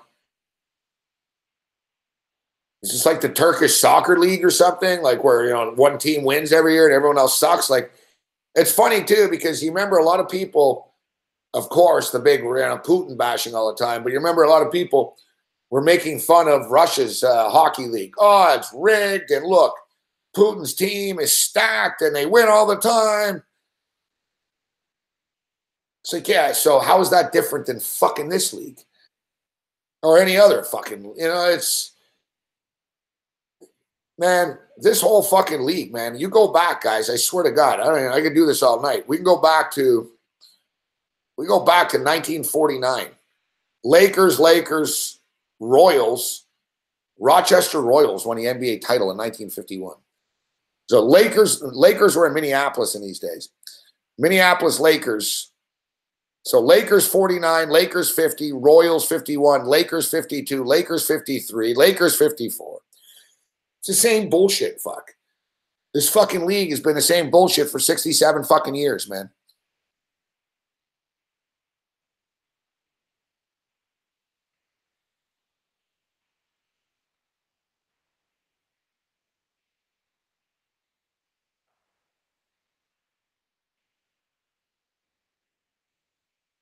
It really is something to be said about the futures here, Deadman. You're right. I mean, who's going to win the title next year? Golden State?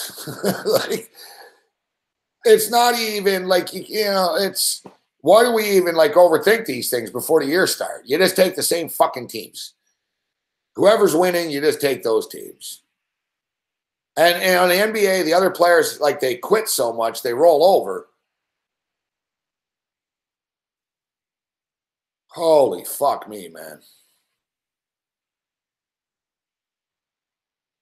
Getting a headache just reading this and getting frustrated about it.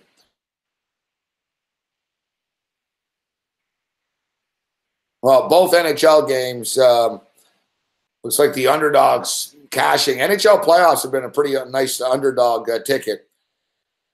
We gave you the Nationals. We gave you the Astros. It's fucking 11-1 Houston. Dallas Keuchel was a -130 favorite against Oakland. All right. And Washington was, thing is, I think these games started right as the show was starting. So I posted the picks on Twitter earlier, and I posted them on my Patreon page.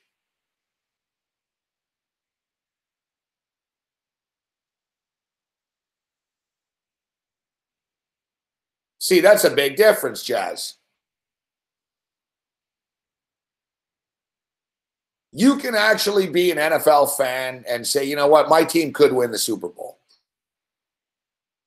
The Philadelphia Eagles just won the Super Bowl, and their fucking star quarterback got hurt.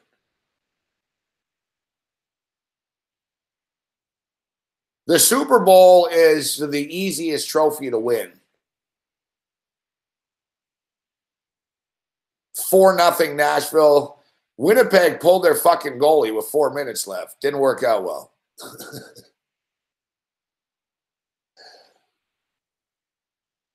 Why are you pulling your goalie down 4-0? Or I guess it was 3-0. Sorry, it was 3-0 when they did it.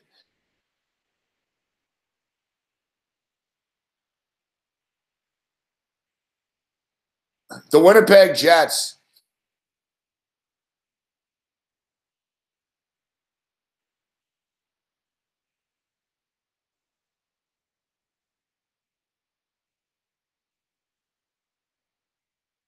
The Winnipeg Jets.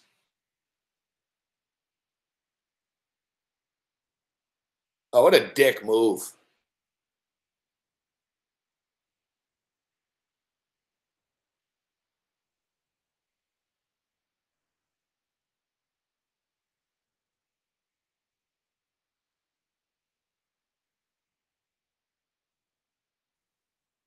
Dude on the Ellers on the Winnipeg Jets just fired a puck at a Nashville player after a goal.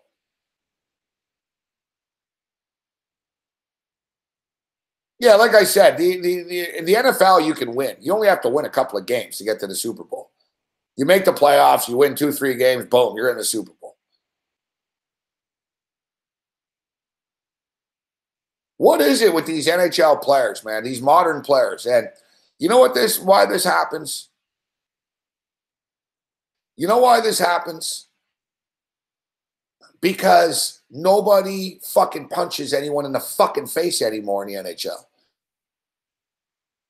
Like, if fucking Brad Marchand was licking people and shit in the old days, somebody would just kill him.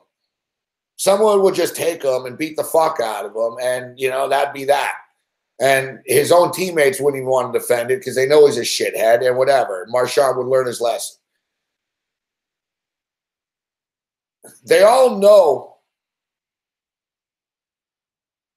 They all motherfucking know that nothing's going to happen. They all know that nothing's going to happen. It's like, whatever, fuck. I could fucking spit on the guy. I could bite the guy. I could lick the guy. And what are they going to do? You know what I mean? They're going to fucking be a little scrum. Nothing's going to happen. And same bullshit right there. It was classless. You can't be shooting pucks at people. It's just, it goes against the etiquette, fuck. If you want to go hit the guy. But shooting a puck at him is bullshit. And it just makes you look stupid. And honestly, they just showed the Nashville bench. The Nashville bench were laughing. I think the Nashville bench are like, you know what? We fucking just won this series. Fuck. These guys are chokers like every other team from Canada. And we're going back home to Nashville, and PK Subban guaranteed they're going to win tonight. I should have believed in my boy PK. Single dad struggles in the house, who will be a guest on this show later in the week when he's got time.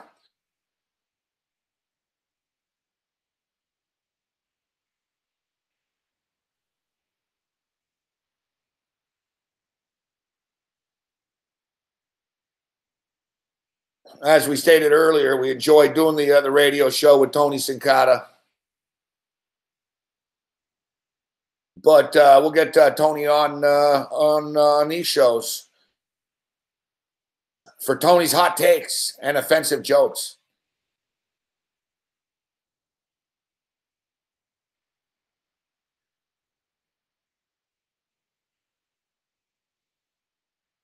No, Auburn Wild is like Montreal Max. He just talks shit fucking after wins or when other people lose.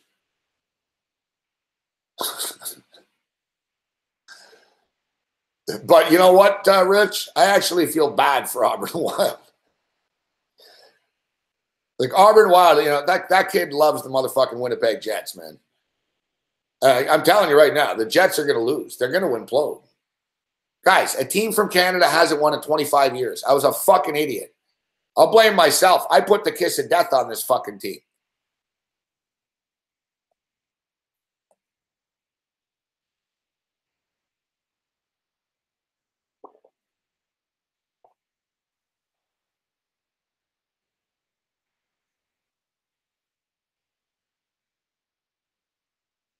Look at these poor Jet fans. The Sonny Vega, what a poor effort. Sonny Vega is fucking burning Jet gear right now. Look at these people. This girl's crying. You know, look at the fans. This guy's fucking looks like he's going to crush a beer over someone's head.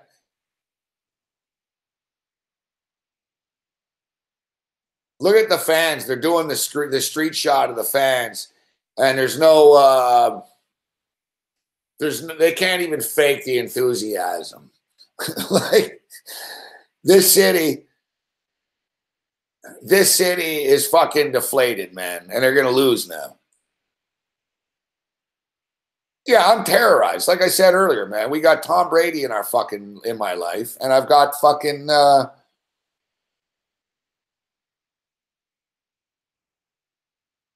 got Tom Brady and I got LeBron James going against my favorite teams.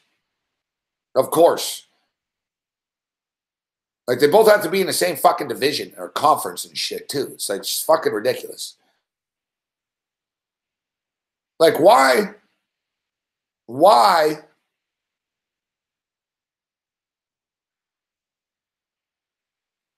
It's, you know.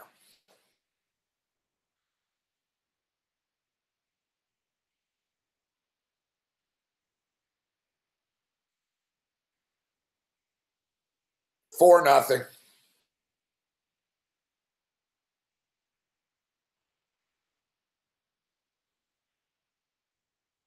Yeah, what are you going to do? Like Tom Brady has been in like same shit like the Buffalo Bills. Their life would be a hell of a lot easier if fucking Bill Belichick, one of the greatest coach and greatest quarterback in NFL history, is in our division.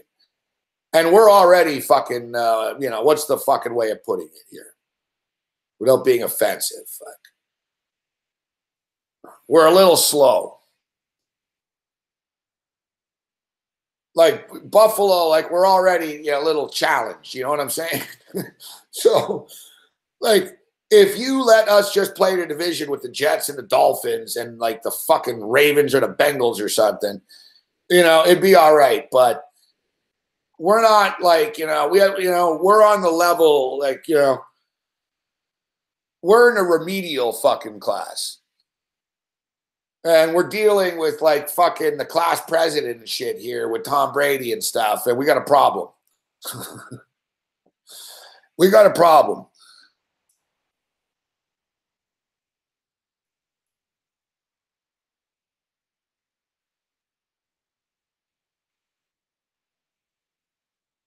Yeah, I don't want to talk about the Buffalo Bills guys. Like, you're really, they think,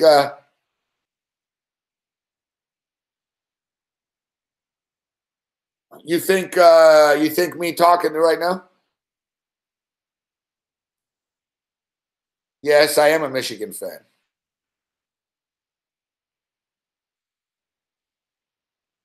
I try not to dislike Tom Brady.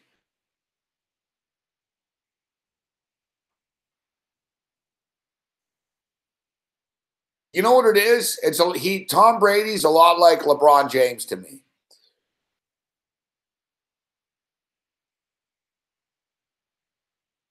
Yeah, I gotta change all subjects. Tom Brady's like LeBron James to me. In that when I see Tom Brady, like, you know, I don't dislike Tom Brady.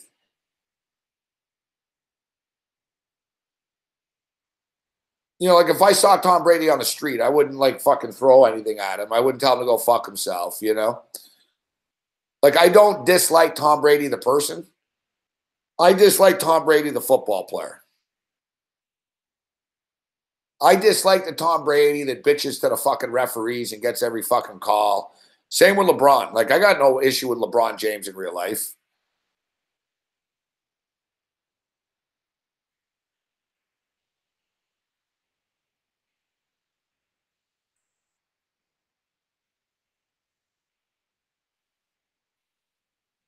I got no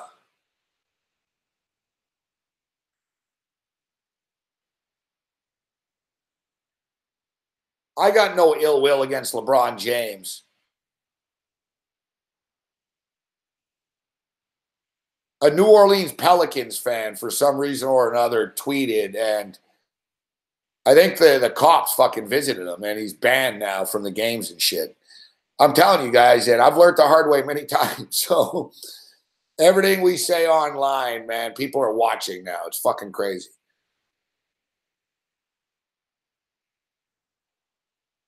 I know, Sonny. Dude, Sonny, I don't even want to talk about it, bro. I've got a 3-team parlay on the fucking, I have a 3-team parlay with the Washington Nationals, the Houston Astros, and the Winnipeg Jets.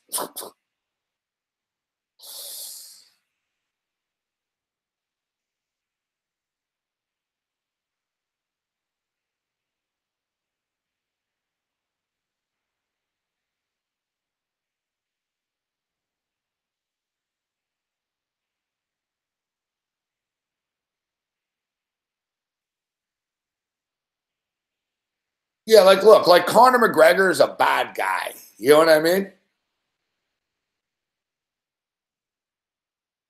Yeah, where was Drake anyways? Where the fuck is Drake anyways? Motherfucker was talking a lot of shit before. At least we hung around to the end here. He did this last year, and he does this whenever he sees the Raptors. I remember, I don't know if you guys remember a couple of years ago. It was like 4 years ago or whatever, 4 years ago, whenever the fuck it was. We got swept by the Washington Wizards. And I remember same shit, man. He was talking shit with some rapper. Remember he had a feud with some rapper in Washington, and then he didn't show up after. Like if you're gonna be fucking running your mouth and you're gonna be talking shit to players, then you better show up to the other city and deal with it and go through it. I didn't even fucking look. You think I enjoyed watching it? I watched it to the end. Fuck. Then I changed the channel immediately after.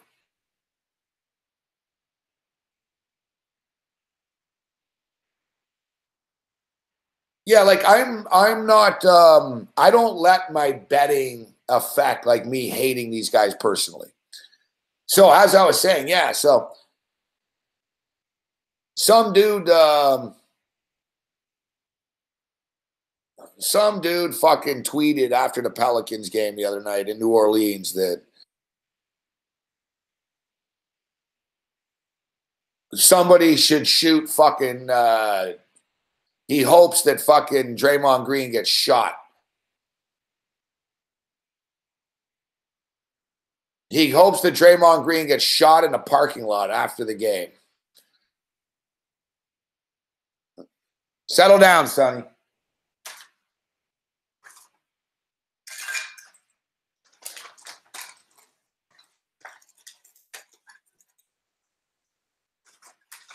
And look at this. As we're talking about this bullshit,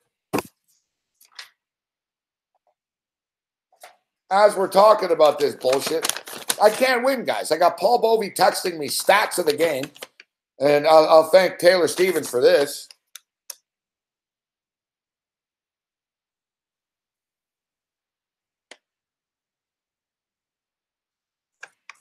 Isn't this cute? The only Bill that wins in Buffalo.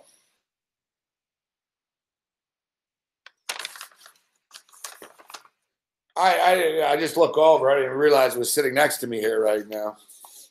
as we're talking about how annoying Tom Brady is and his dominance over my Buffalo Bills.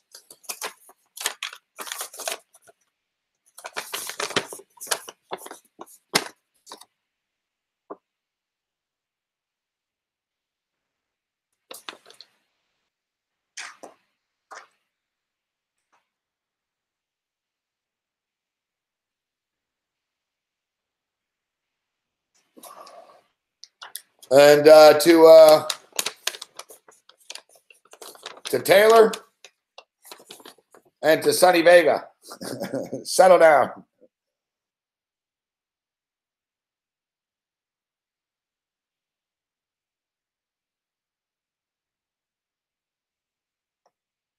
When we take a commercial break, we're just gonna leave this up, folks. Settle down.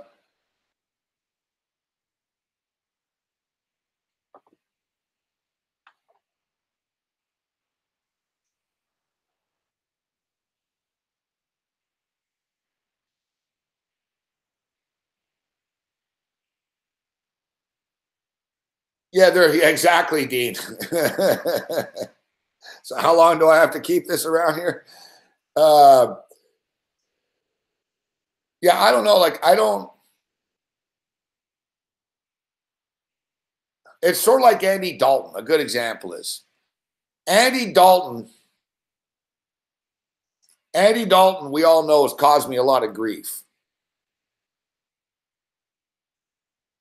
Andy, 6 and 9. 3 lines, why not? Yeah, like Andy Dalton's caused me a lot of grief. But I don't dislike Andy Dalton.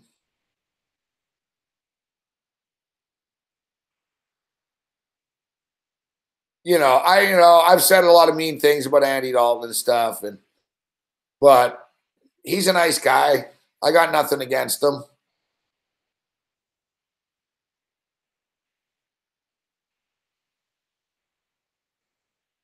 LeBron does bother me on the court, though. His incessant bitching and whining pisses me off. And I know he's been in the news recently, so I'm not just bringing it up because of this, but I really don't like Brad Marchand either. Like, if I was a hockey player, like, I'd fucking kill him. Like, I really would. Like, if I was in the NHL and Marchand, I played against Marchand, and he even came anywhere near me, I'd fuck him up. If I was, in the NHL and capable of doing it. Like, he really does bother me.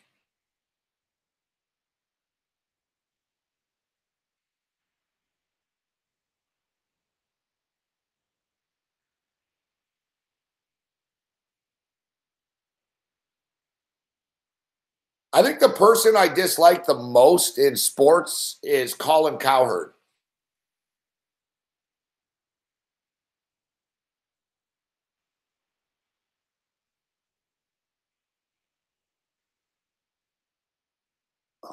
I dislike the media more than the athlete,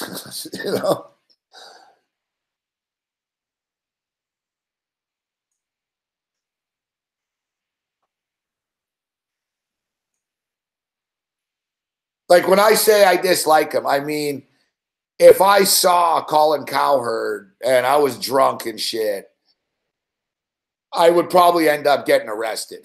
You know what I mean? I'd probably end up getting arrested.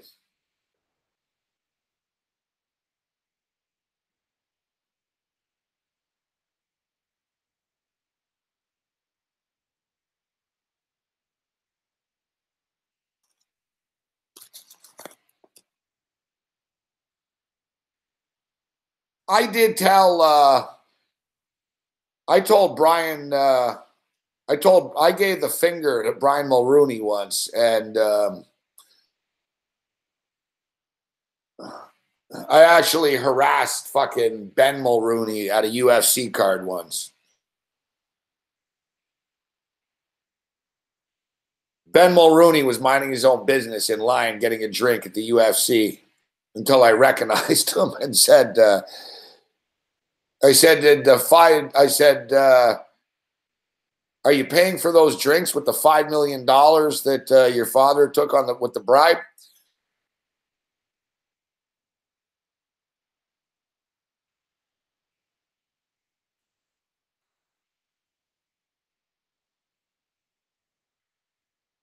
And I basically, I don't know, I said something about fuck you and the GST.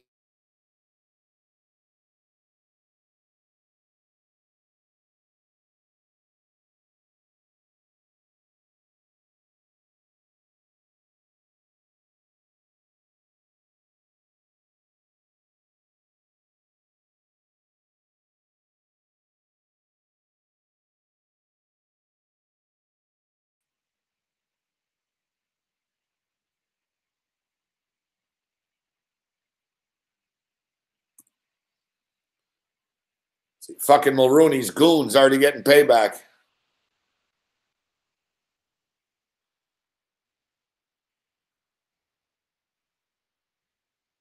You know what the thing is, though? I've come to not dislike Ben Mulrooney.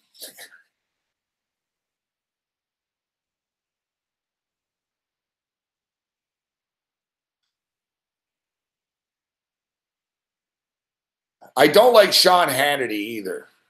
Sean Hannity really bothers me.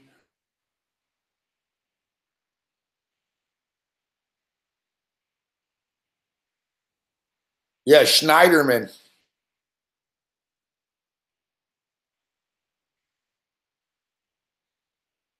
Yeah, it's always the guys that are it's always the guys that are so lawful for everybody else that are breaking laws. See, I don't pretend to be a fucking angel. That's the thing. People, these guys that pretend they're holier than thou and shit like this.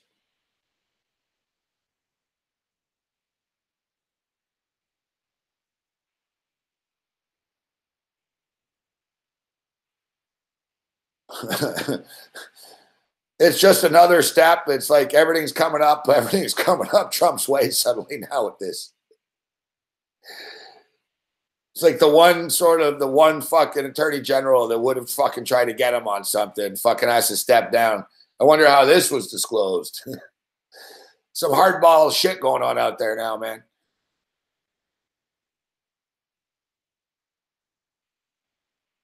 I talked about it on the radio show earlier today. I talked about this stuff on the radio show earlier today about wherever you stand, and I don't want to get political, but wherever you stand,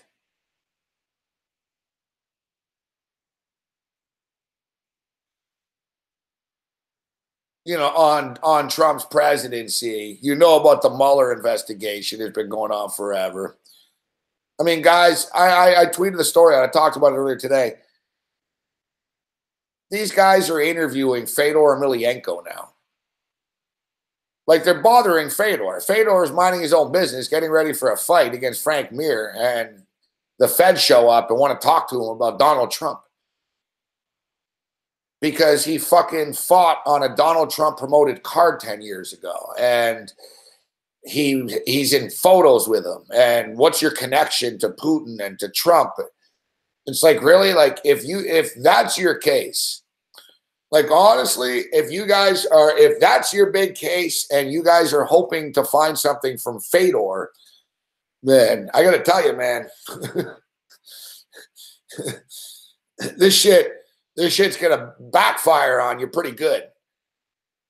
And like I said earlier today, if they already had something substantial, they wouldn't be wasting their time fucking interviewing Fedor Emelianenko. Either that or a couple of FBI agents just want to go to Bellator for free. I don't know what to tell you.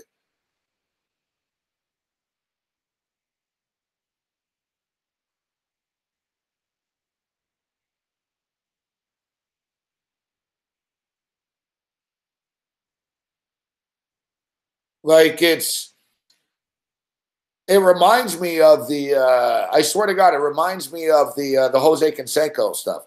You guys remember Fedor's compliment Trump doing jiu-jitsu. That's good, Rich.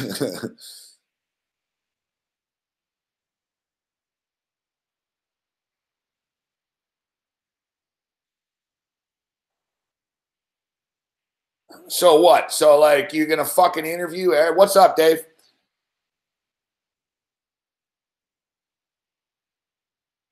So what? You're gonna interview every fucking? You better interview Khabib or you better interview Khabib now too.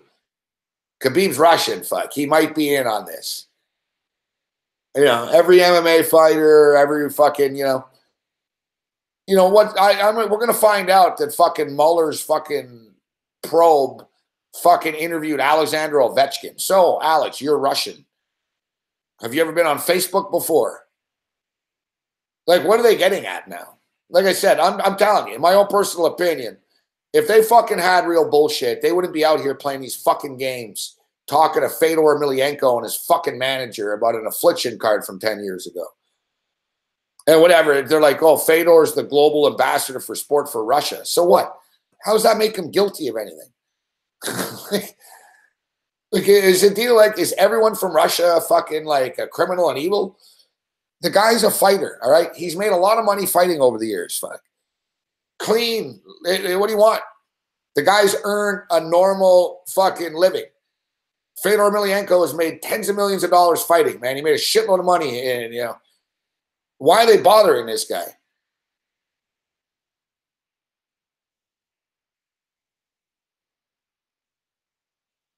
Yeah.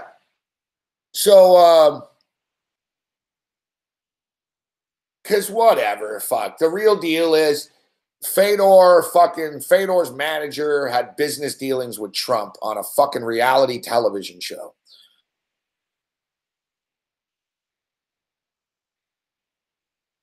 So Fedor's manager is some American guy that fucking what does that have to do with fucking a federal like election and shit? Like, honestly, like it's to the point, like, honestly, like I guess they want to talk to anybody that's ever done business with Donald Trump before, which sounds to me like you're on a fishing expedition. You don't have anything, fuck.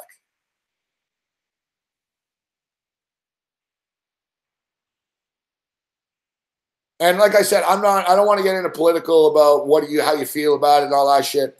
My whole point is, if you are American and you're in a chat right now, your taxpayers' dollars are being paid right now so FBI agents can go fucking to Bellator cards to interview Fedor.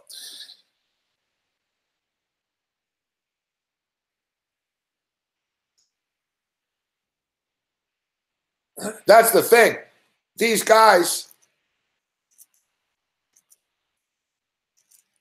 these special probes and investigations, they have an unlimited budget. They can do whatever they want. They can hire as many people. They can hire as many investigators. They can hire as many agents. They can do whatever they want. But there's no check on this. So this is where I'll bring this back into sports related. I brought this up. So remember the Major League Baseball steroid scandal?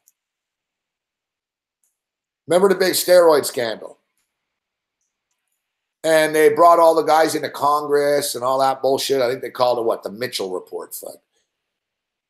They spent, guys, $32 million of taxpayers' money. $32 million of taxpayers' money into studying steroids in baseball. Now, you would figure that, for $32 million, they must have really dug down deep and really. Jose Canseco was a witness. I interviewed him after. He was open with me and told me the whole process on the air. On MorencySports.com, I think it was at the time. And I said, so tell us about the, and he said, he goes, I don't know. They spent I see they spent $30 million. I said, did they put you up at I laughed. I said, they put you up at the Watergate 5-star hotel? He's like, put me up at a hotel. He's like, I had to pay. He goes, I got subpoenaed. I had to pay and go to Washington, pay for a hotel and everything. He goes, I don't know where they spent the money. I don't know, $32 million, Congress and fucking special counsel, gone. Like, dude, they brought him in once. I think they paid for his fucking airfare or something. He had to get his own hotel or he had to leave after. Like, they wouldn't get a hotel. It was dirt cheap. He said that he did most of the interviews on the phone And like everyone else, he goes, they didn't interview anyone in person. Fuck. It was all on the phone most of the time. And it was all a bullshit. It cost $32 million.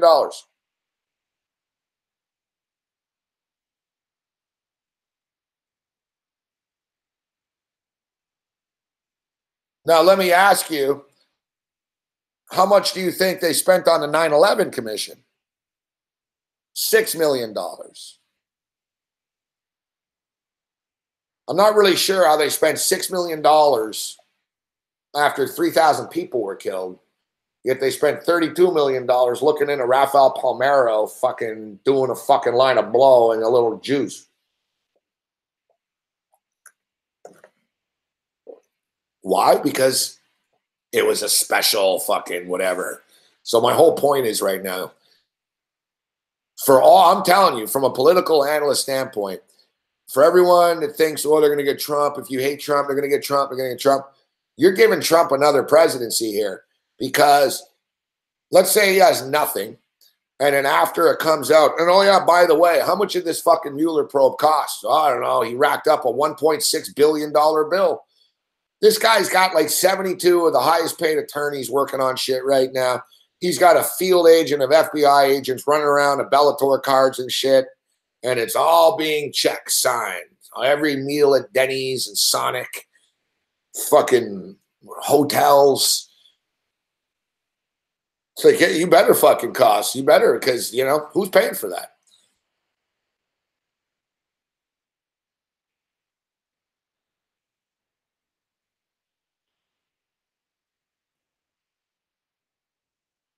All right, guys, don't start arguing about this shit.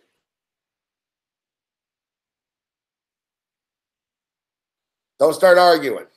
I wanted to tell the story about Fedor. I want to keep it sports related, and then the baseball and about the commissions and how much money they spent. So my whole point was I don't want to talk about Trump. My point is the Mueller probe is at the point where they're going to Bellator cards right now. All right. That was my point. Pretty impressive of Fedor, too.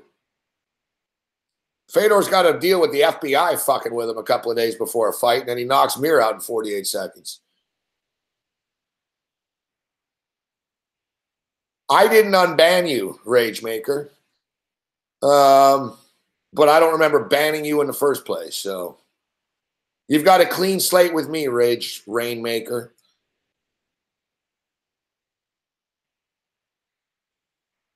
You got a clean slate. We got to take a quick bathroom break, bong break, whatever you got to do, break. Go smash your fucking mirror and Winnipeg, fucking burn your Jet jersey, break.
Stooch the man, no. That's my conspiracy talk for the night.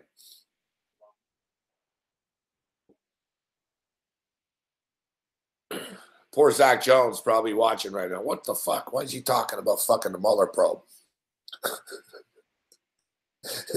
What?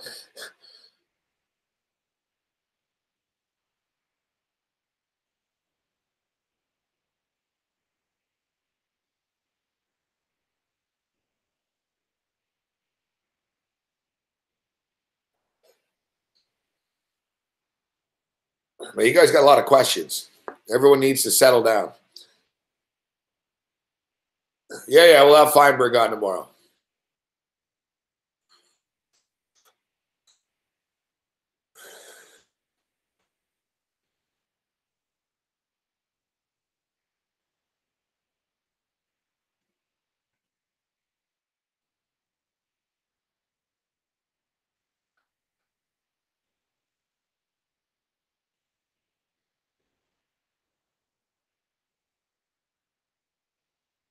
Wow, we were just talking about NASCAR struggling.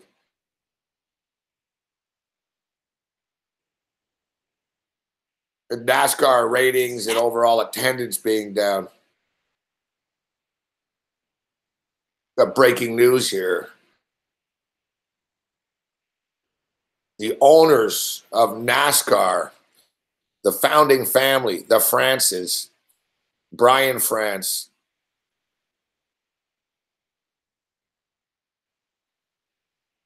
is exploring, which means it's fucking being pitched, to sell NASCAR.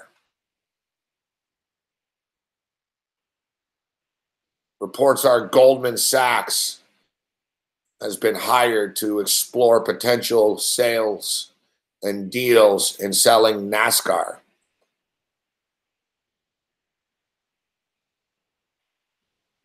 The projected figure, how much you guys figure NASCAR is worth? How much do you think NASCAR is worth?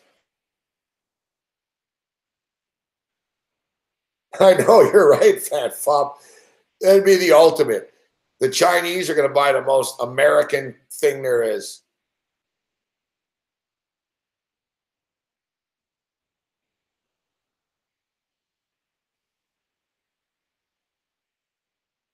$5 billion. And it's $5 billion, and you can own the NASCAR brand. But that's not, that's like a starting point. Basically, listen. Formula One was just recently sold. F1 was recently sold to Liberty Media Corporation. I don't even know who that is. For $8 billion.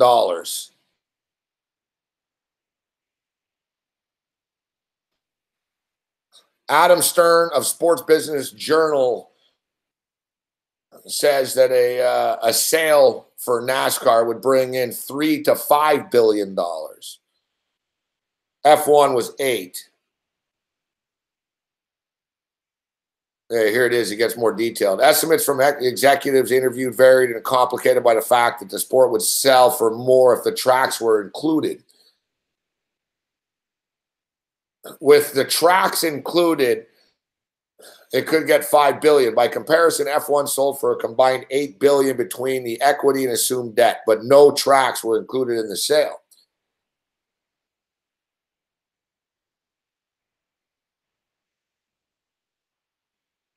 Extrapolating EBITDA figures, enterprise value is $2 billion. Well, Yahoo Finance says that NASCAR is only worth $970 million. The sale rumors come amid a white-hot start to the year for mergers and acquisitions and global businesses.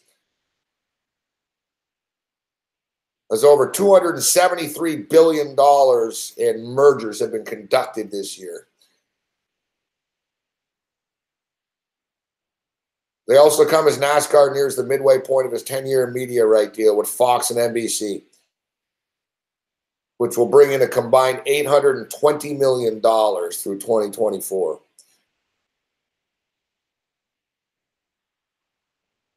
So they got $82 million a year for the rights.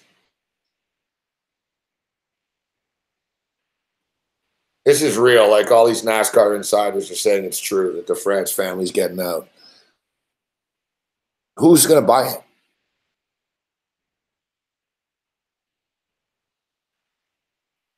It's no secret that NASCAR's seen a ratings decline.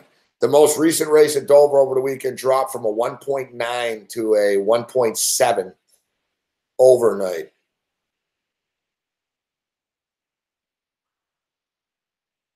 So NASCAR is basically getting less than NHL games suddenly.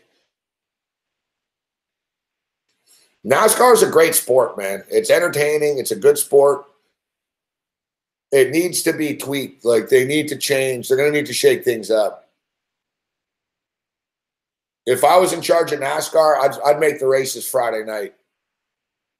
Make them events, fucking. Make the race fucking Wednesday night, Friday night. Sort of think like college football. Enough of this Sunday afternoon bullshit. I know you want to run the Xfinity this and your little truck series that. Fuck it. You're dying. You know what I mean? Maybe there's too many races. You're going to places 2 and 3 times a year now, and you're not selling out.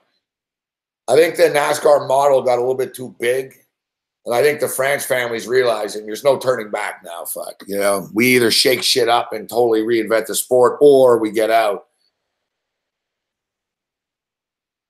Now, to me, I got to be honest with you. If I gave you a choice,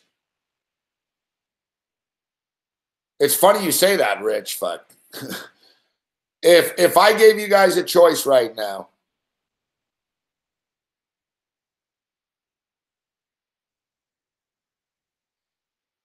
and you had $4 billion, and you were given the choice, listen, you can own the UFC or you can own NASCAR.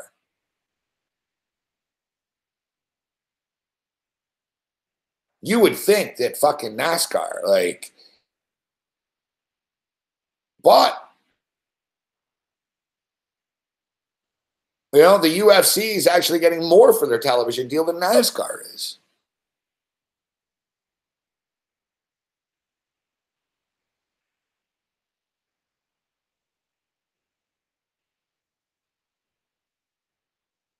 I'd go with neither either. I'd rather just fucking buy the Dallas Cowboys or something for fucking $2 billion. You're better off buying an NFL team for fucking $1.4 billion. You own an NFL team, it's a license to print money. You own a baseball team, it's a license. We went over the numbers of Derek Jeter and the Marlins the other day. The Marlins don't pay players and they're making profit. They're losing, they have an empty stadium, they're going to make money. People don't realize, the owners are full of shit in sports.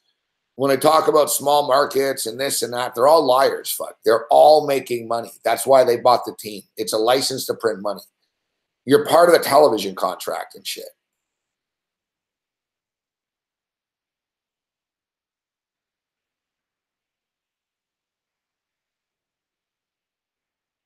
You guys are right, though.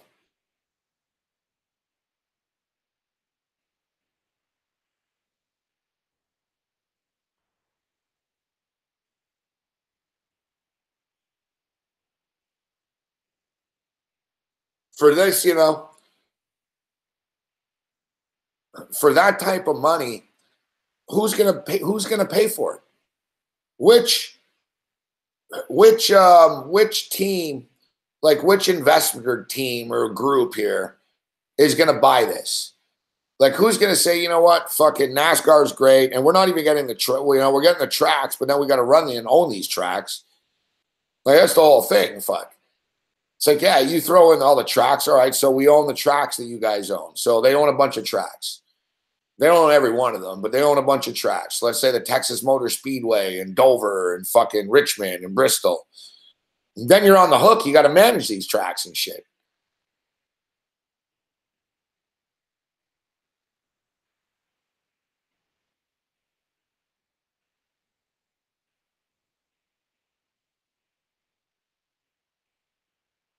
I think Van Fob's right. I think Van Fob's right. I think foreign investors will be coming along. Or to be honest, you know who would make perfect sense to buy NASCAR? And they could do it. They have the money. It would be kind of unorthodox in American sports media, but not really. Fox. Rupert Murdoch, Fox. Everybody thinks that NASCAR on Fox is like that, you know, that Fox is the best for NASCAR. If you're fucking Fox, you basically pull a Rogers, fuck. If you're Fox, it's no more negotiating. NBC doesn't get jack shit. You get every fucking race. You get every race on Fox. You can put the other shit on FS1. You got a shitload of content and programming. You crush your competitors, and the fans will be happy. Fuck, people are like, oh, I love Fox on NASCAR.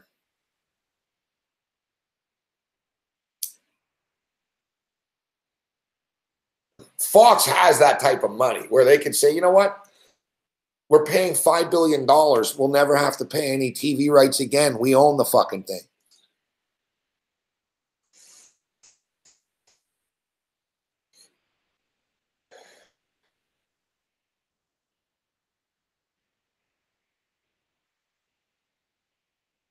Exactly, Andy. Just like Viacom. We talked about it.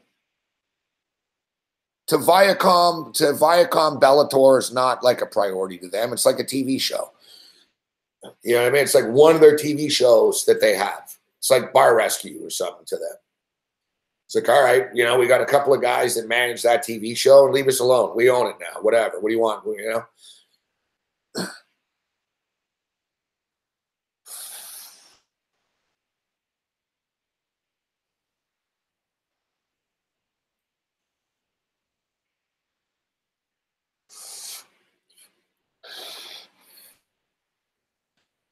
And then Fox could do whatever they want to do with it after. Thank you, Alex. Then Fox could do whatever they want to do with it after.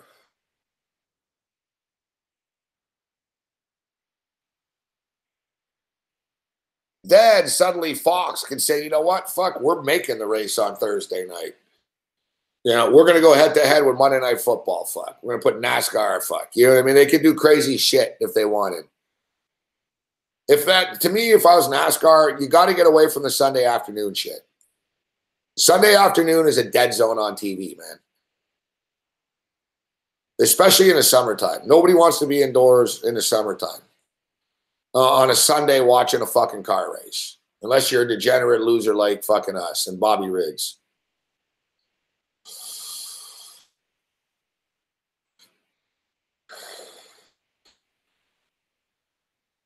So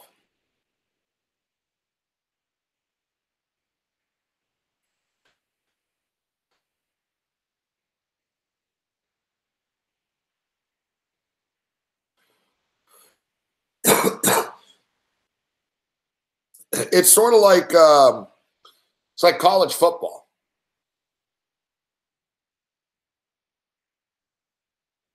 Oh yeah, Bar Rescue is done.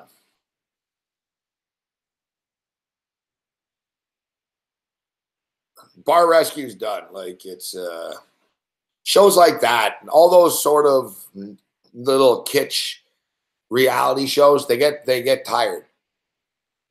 It's the same episode every week, you know what I mean? So it gets boring, all of them. Look at like Storage Wars, fuck. Storage Wars used to be a big deal, fuck. Those people are appearing at card shows now, fucking, you know, signing autographs for $1 type shit. Storage Wars, like people are like, oh, it's fixed, it's staged, it sucks. Pawn Stars used to be hip and big and shit. I remember I lived in Vegas, man. Pawn Stars, there'd be like fucking 1,000 people waiting outside the store to get in. Literally, like there'd be a big lineup, and you'd go in for a minute, and it'd get you out unless you bought something. It was like, go by the pawn store, that store now. It was like fucking 10 people in line, if that, if there's a line.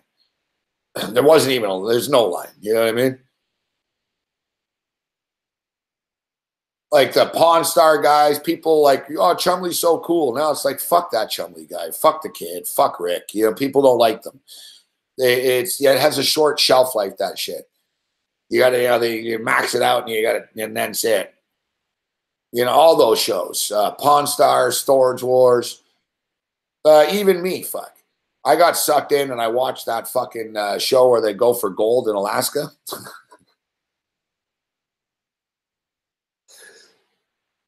Until, you know, it's like after you watch about 10 of the episodes, you know, you watch a year or two of it. It's like, well, yeah, this guy's going to get mad and is going to yell at his son. The chick's going to start crying and fucking say that she can't do this life anymore. And they're all going to find a shit amount of gold, but they're all going to be back on TV next week doing it all over again. You know what I mean? It's like, it's the same. Like that gold show I watched.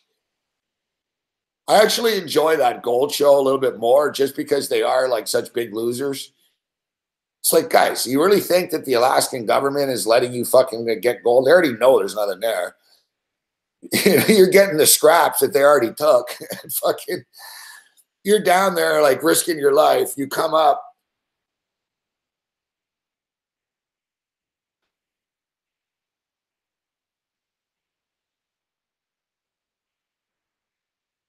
Yeah, exactly. Like, how many times can you watch the father and son yell at each other making a motorcycle? I fucking hate you. I fucking hate you. You know what? I don't even know why I let you on this show. And then 20 minutes later, end of the show, man, we made a sick looking bike, son. Next week, fucking bam, punch a hole in the wall. Fucking.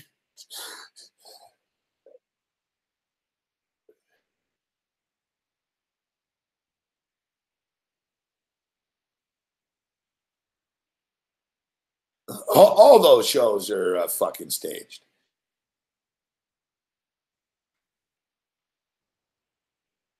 Yeah, yeah, Bering Sea Gold. That was the one. I like that show.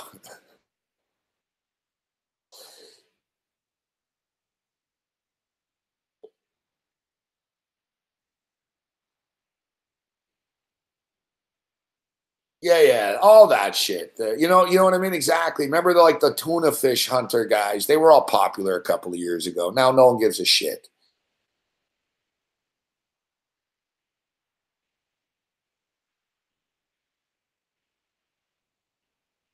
The deadline with I know. They've got 3 hours to get the gold.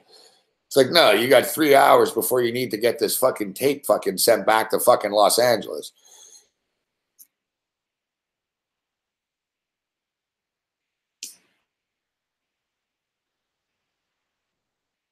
The only reality TV show that never got old is Cops.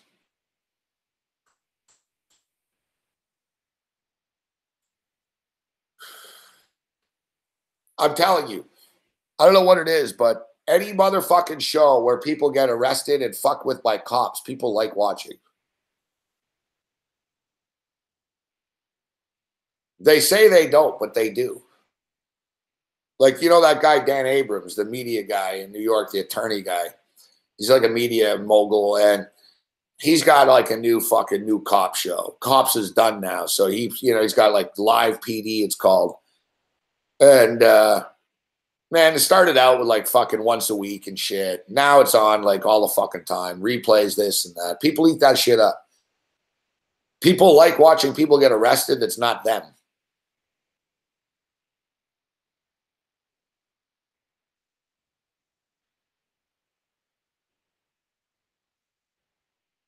Cops Live PD will annoy you, but that's why people watch it.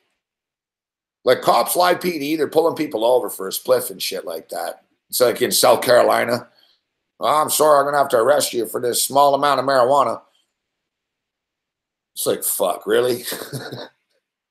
Like, I watch those shows and I scratch like places that I'll visit. You know what I mean? It's like, well, I'm never going to go to South Carolina if I know the cops are this crazy. So I scratch them from the list.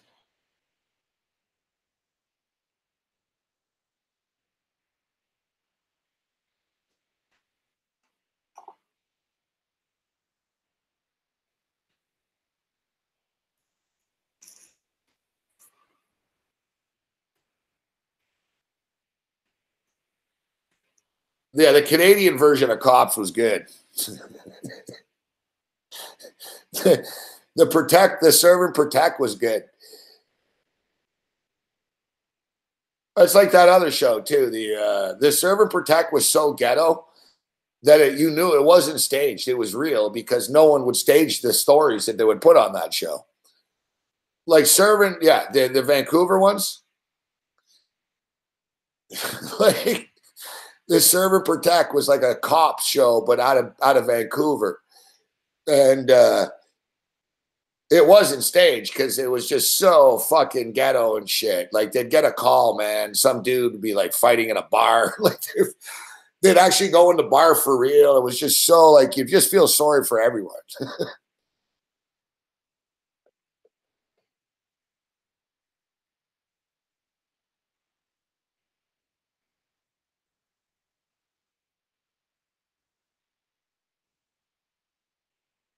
Like go play in traffic, Kyle Johnson.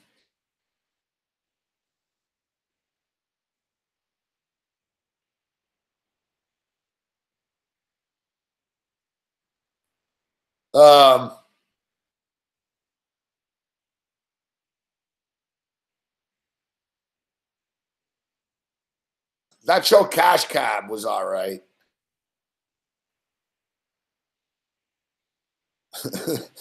They had to stop Cash Cab because they fucking ran someone over. I guess the driver, that buddy, the Cash Cab guy, got into a couple of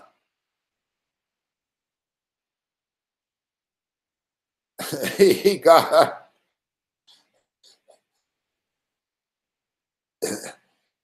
a couple of too many accidents, and fucking finally they were like, listen, you can't be fucking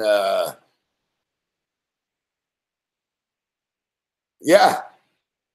Yeah, that's why they stopped the show, because of insurance. He fucking plowed into people too many times. You know,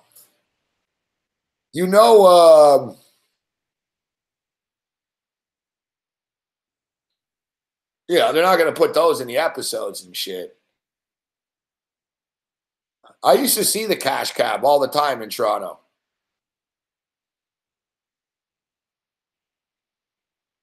I used to see the Cash Cab in Toronto all the time, and they asked some motherfucking, they asked some hard questions on that show. I would last like 2 blocks. I'd do better on Jeopardy than I would on Cash Cab. Cash Cab asks like hard, real questions that I don't know. You know what I mean? Like they're asking, like, you know, what kind of fucking material is it? Copper? Yeah, light copper. Fucking, you know, like they're asking you like scientific shit. Which planet is closer to fucking Mars, which is to this fucking solar system? It's not basically who played fucking Mindy and Mork and Mindy. You know, like, gee, come on, buddy. Give me something I can use here. Cash Cab, I'm telling you, man. And the weird thing with me with Cash Cab, every time I watch that show, I'd always be bad at the easy question. He'd be like, oh, I'll give you an easy one. You know, who wrote the book, this? I'd be like, I have no.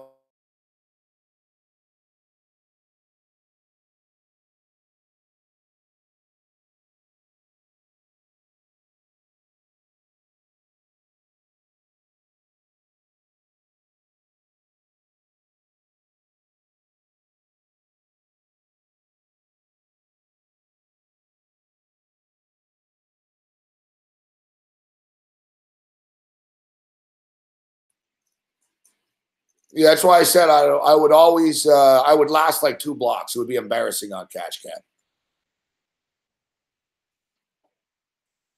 Jeopardy, I would be all right at.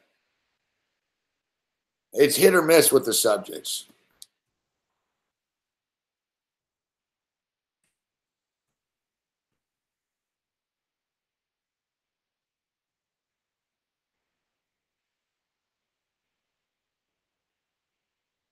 All right, here's holy shit. Here's Sports Jeopardy for real.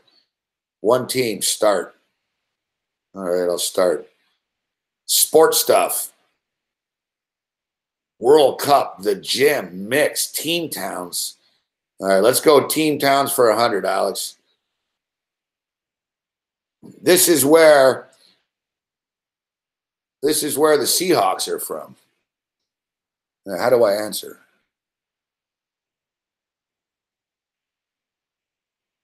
Seattle.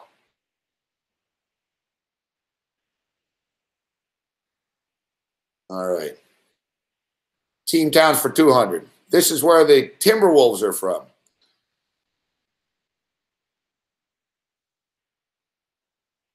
Minneapolis. Let's get specific. Would that be a problem on Jeopardy if I dropped that? The correct answer is Minnesota. I'd be like, no, it isn't, Alex. They're in Minneapolis, you fuckface. Team towns for 300. This is where the Thunder are from. Yeah, these are fucking hard. Oklahoma City. This is where the Hoyas are from. Georgetown.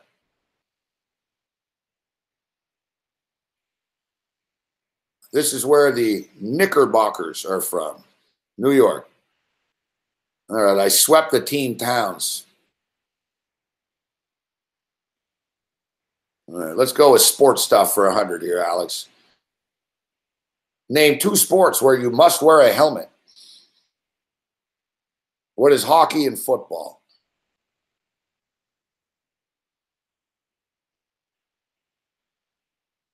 The person who makes sure the players are following the rules. The fuck is this? Is this for fucking children? Name 3 places you can play sports. I don't understand the question, Alex. What the fuck does this mean? That's where I'd be leading into the mic. Can you please explain the context? They don't give you the context, right? I don't know. Field, ice, court.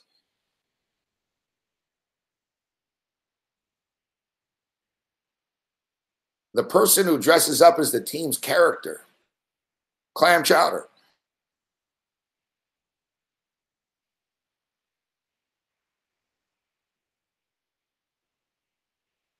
The most common sport in the entire world, soccer. Yeah, we need something a little bit more advanced.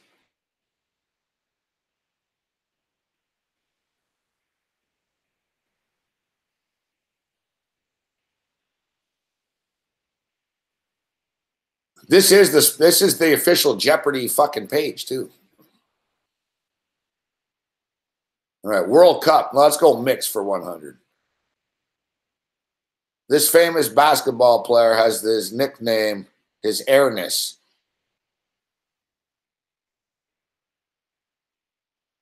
Michael Jordan.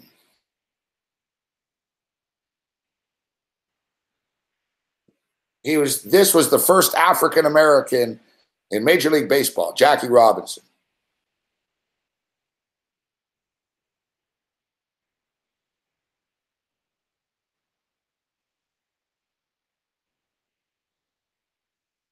What is green, blue, yellow, red, and black? I don't know. They got me on this. What is green, blue, yellow, red, and black? A fucking dartboard? I don't know.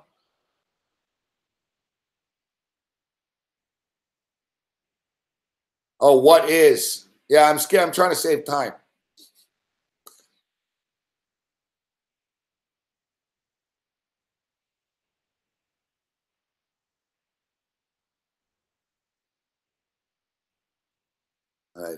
Reveal correct response. This is the first time I need to see the answer.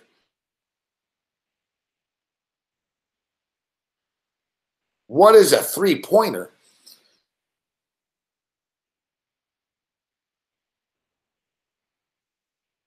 What the fuck are they talking about? They're talking about like some sort of pen? Like, this is where I'd get mad. I'd lose it on Jeopardy right now. I'd say, listen, Alex, this is fucking bullshit. I've answered every fucking question you've asked. This is a stupid question. It doesn't make sense. What do you mean, what is green, blue, yellow, red, and black? What is a 3-pointer? How is this a 3-pointer? Whatever, fuck. I'm wrong, all right? These are the 3 of the 5 colors of the Olympic rings. Red, blue, orange.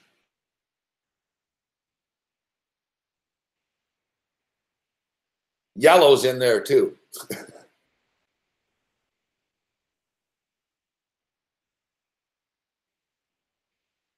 Fuck.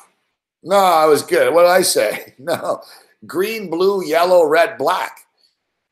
Yeah, what did I say? Blue, green. I didn't say green, though. I said red. What did I say? Red, blue, and yellow. No, I got it.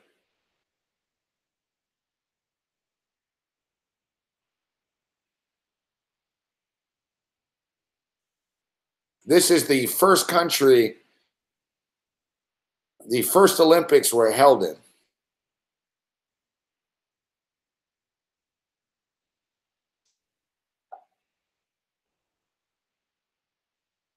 First ever Olympics, Malaysia. Greece. World Cup. All right. This is where they'll get me here. I will see if I know the World Cup. The amount of time between World Cups, 4 years. This is where the 2010 World Cup was held. Fuck me.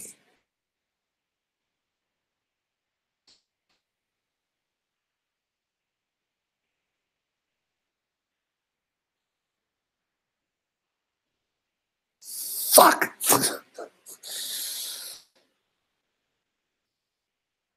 The last one was in Brazil.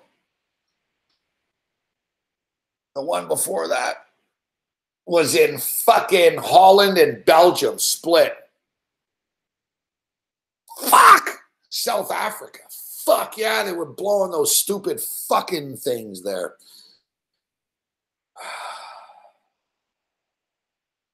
Fuck. Now I'm just flipping the table on the Jeopardy set.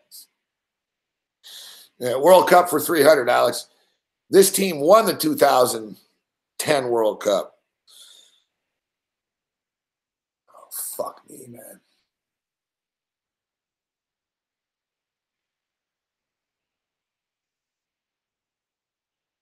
Spain. Fuck, of course. I don't know, man. It's 8 fucking years ago. This is when and where the next World Cup will take place. Russia, 2018. World Cup for 500. This is what FIFA stands for.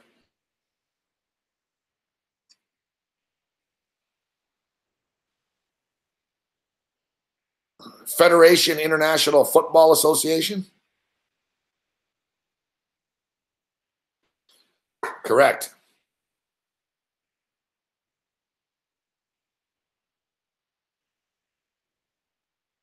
FIFA's French. Fédération Internationale de Football Association. Correct. Sports played in the gym. This game is played in the gym and involves hitting your schoolmates with balls. Fuck. Where's this? Fuck. Penn State University? What is Penn State University?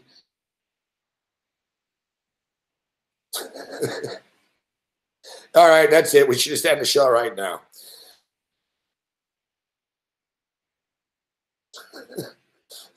We're going to end the show right now after that. I can't get a better joke than that.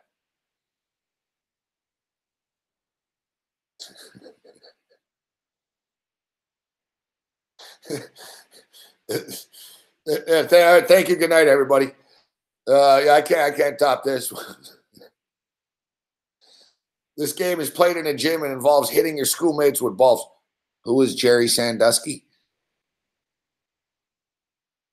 Dodgeball.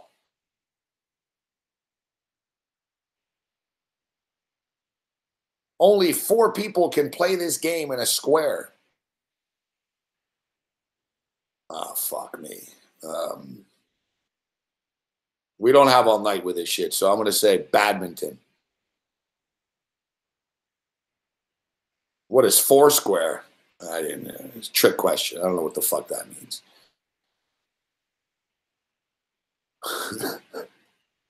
This game can be played with a tennis ball against the school. Oh, fuck. Wall ball?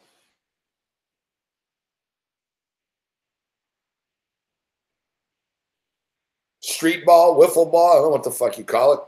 Yeah, wall ball. All right, I was good the first time. Wall ball. It's kind of a vague fucking question there, Alex, to be honest.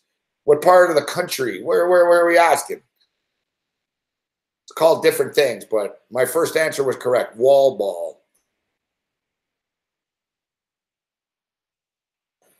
This game is named after an animal and is played by throwing balls at kids who are running back and forth across the gym.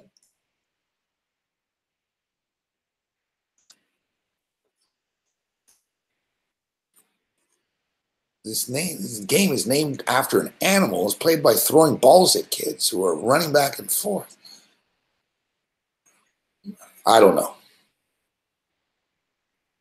I'm sure once I see the answer, but dodgeball is not a fucking animal. Chicken run.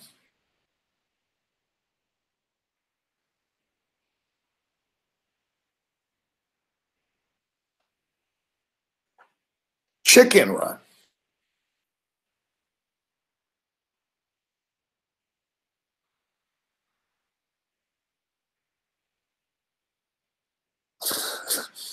This game is named after, like, honestly, this is like, you know what? Fuck you, Alex. Fuck you, Alex Trebek.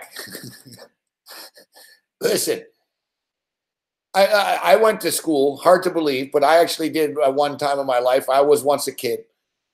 I never heard of chicken run before, all right? Let me look in the chat here.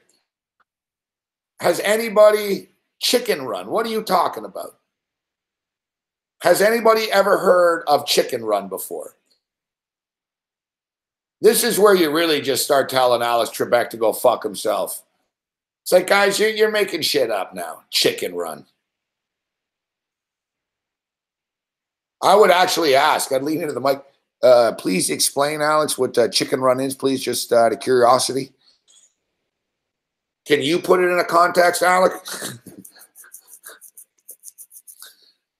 All right.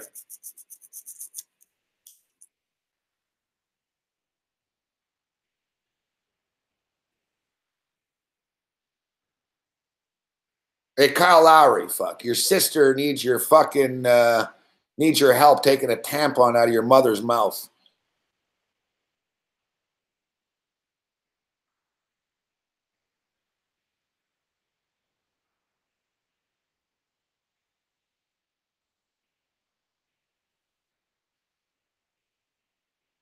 I would bust out the gun, but I'm not going to waste bullets. I'm not wasting bullets on this guy. All right, well, chicken run. I got wrong. I got to go minus points. Finally, 500 for 500. Sports that are played in the gym. This game is played by trying to steal the other team's flag.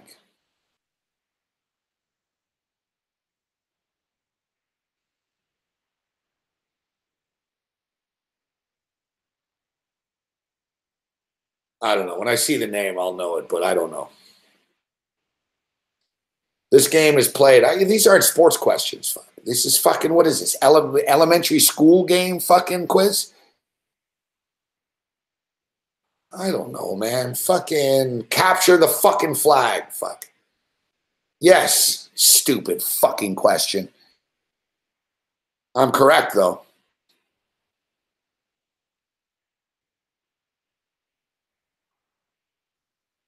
What's in a fucking gym?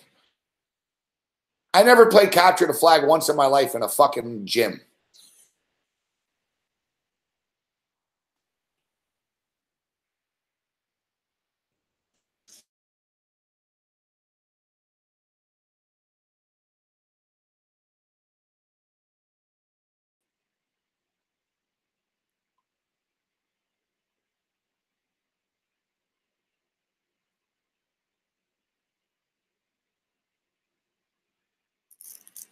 I like to know what school system you guys are getting these questions from. I like to ask it. So listen, where exactly are you fucking playing capture the flag in a basketball gym? Fuck. Where are you hiding the flag? Fuck. On the hoop?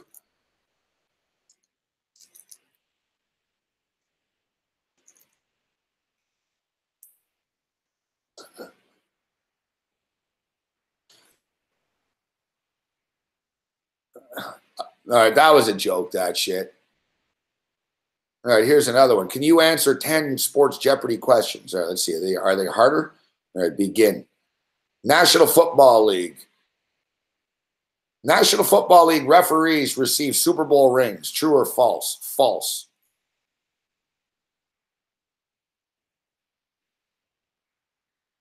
What color is the center line on an ice hockey rink? Now, these sound like more actually real legitimate Jeopardy questions. Red. In golf, what is the average par for an 18-hole golf course? 70. Olympic gold medals are actually made of silver. True or false? True. In soccer, how many players are on the field during a match? 11. Oh, I just fucked myself, though. It's fucking 22. Fuck. Fuck. I went too fast without thinking about on a team or like, fuck. Equestrian. By what standard is the highest height of a horse measured? Fuck, I don't know. Hooves, hands, or feet?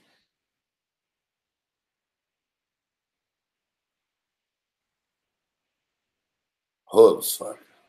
I'm guessing. In fencing, contact with what part of the saber counts as a hit?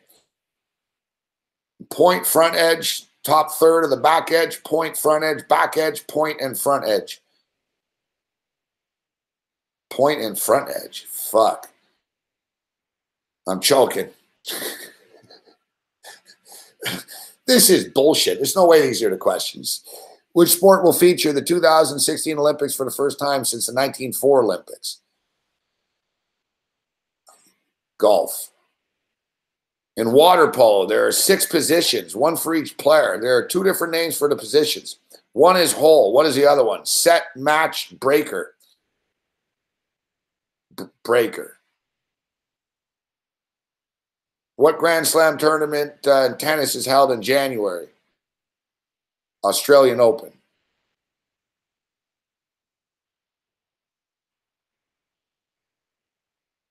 Wow, this is pretty cold. This is what I got. You enjoy sports, but not to the extent that you would know anything about every sport. And neither do you care to know. You believe sports talk is repetitious and debates are always a complete waste of time.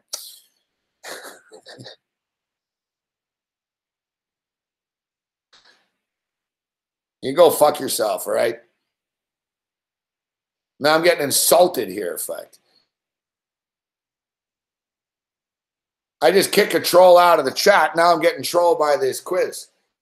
I'm a casual fucking sports fan that doesn't know jack shit.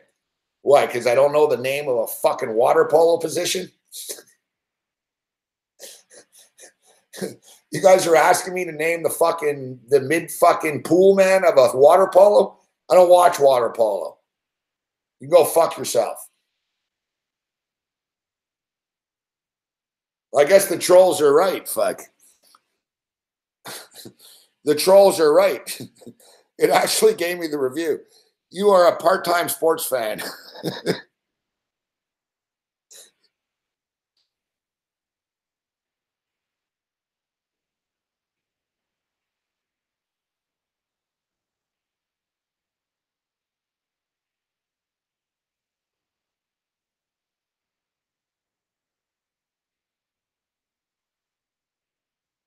The more, you know what, guys, we'll do this again in the future. We'll have some fun with this. We should get some people on, actually. You know what? We'll do it. I'm not really a big fan of it's one of those things, though, that sports trivia is always good. And think about how cool it'll be. We'll get 2 of you guys from the chat, and we'll put you up on the video screen, go head to head. We'll get a prize for the winner and shit. It'll be great. It'll be classic. Who wants in on that? Which one of you two? Who wants in on that? We'll get a couple of you guys go head to head with the video screen. It'll be great. It'll be like Jeopardy for real.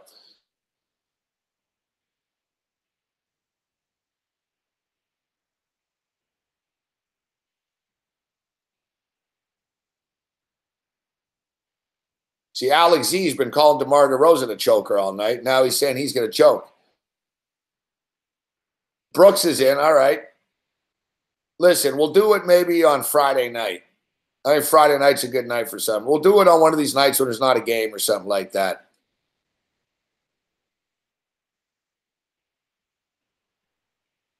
Yeah, we could bet on who's going to win and shit. It'll be funny. And we'll find out who knows sports amongst you guys. And the best thing is you can't cheat because I'm going to be able to see your faces. So you'll have to answer fast. You either know the answer or you don't. You know what I mean? You won't be able to fucking type without us hearing and looking shit. Yeah, we'll bet on it too. It'll be classic, Sonny. You're right. Yeah, this is good. We'll set this up. Let me think about the format tonight, and we'll set this up. We'll have like a little tournament.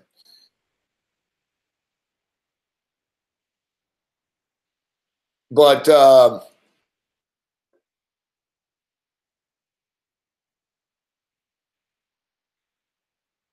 yeah, so these sports Jeopardy questions are kind of random and shit. But if you really want a good one,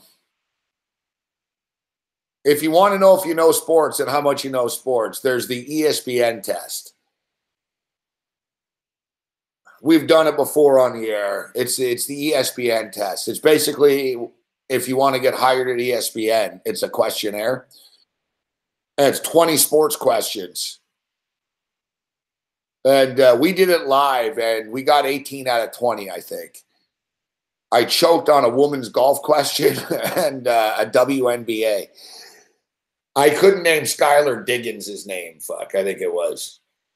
It was like, this woman leads the NBA all time in rebounds and assists or whatever. And I guess I said Rebecca Lobo. It was like fucking Skylar Diggins or whatever. Yeah, so basically, like, I could get a job at ESPN as long as I just tell them, listen, fuck, all right? I can't do women's golf and I can't do WNBA fucking trivia shows.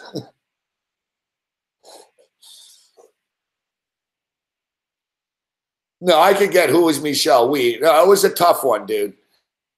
No, it was a tough one. It was like fucking who won the whatever. Was it Soo-Won Kim, Soo-Who, whatever? It was like, it was tough. No one knew. We did it together and none of us knew it.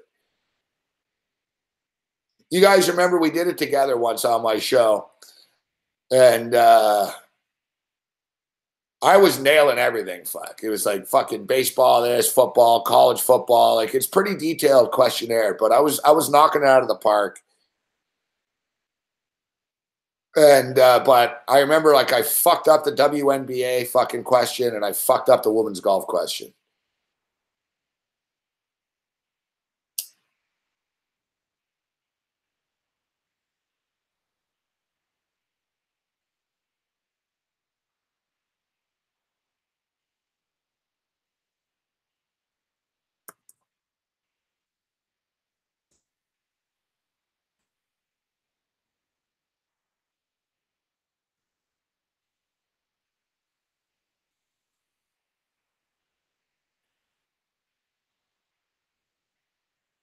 Yeah, here it is.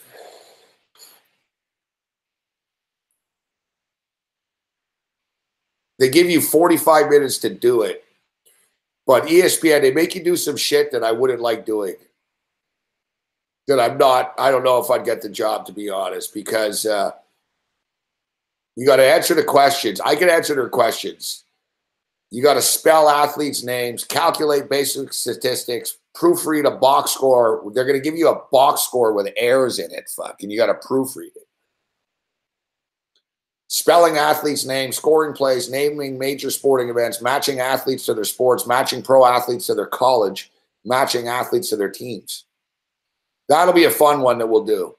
when we do it, Brooks and shit, we'll do that.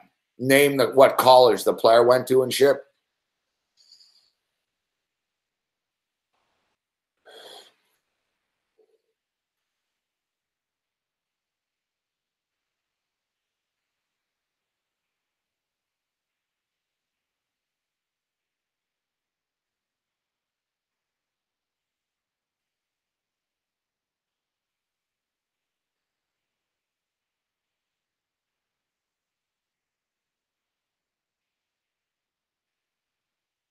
I'm looking for the questions. I'm getting all the fucking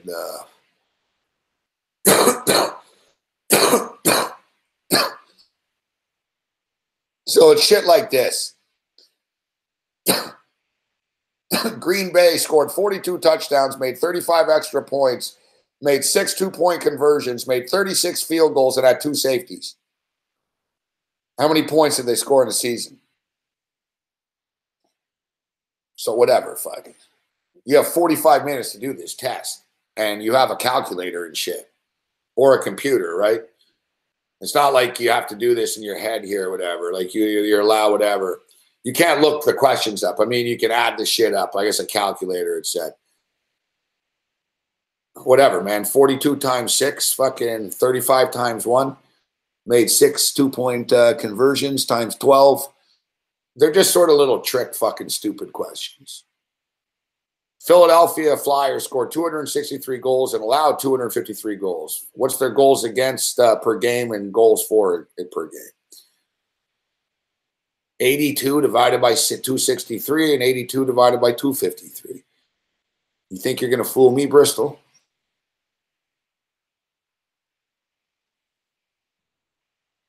All right, we don't have time to go over their box score right now.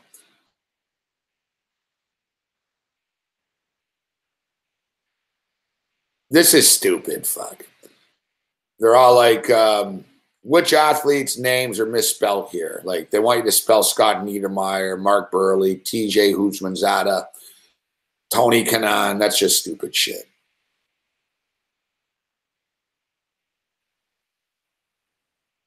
There are 4 majors for each tennis and golf. Name all 4. Australian, French Open, Wimbledon, U.S. Open, Masters, PGA Championship, British Open, U.S. Open. Oh, this is the one. This is where we are. So here, we'll leave you with this one. What sport do I play? Martin Truex Jr., NASCAR. Jermaine Taylor, boxing. James Blake, tennis. Andrea Bargnani, basketball. Don Staley. Fuck.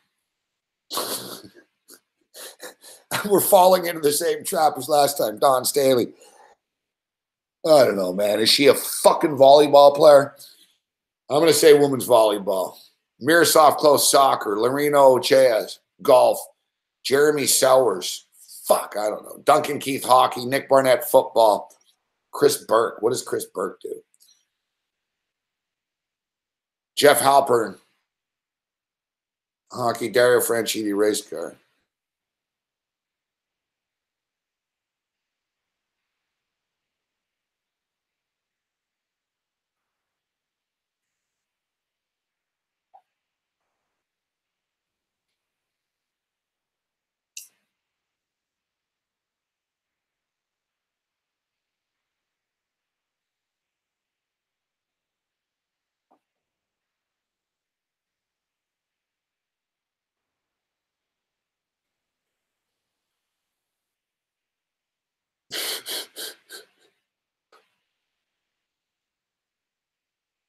There's the name of the college, too. What college did Allen Iverson go to?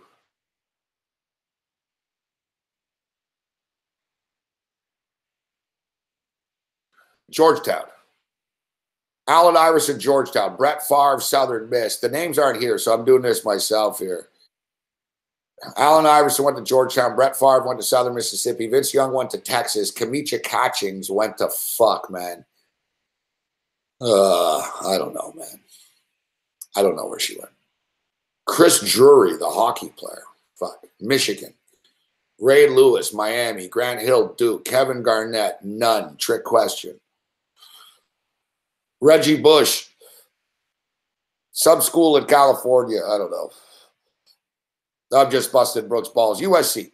Donna McNabb, Syracuse. Jason Kidd, Cal. So I blasted through that one. I didn't know where Kamicha Catchings went.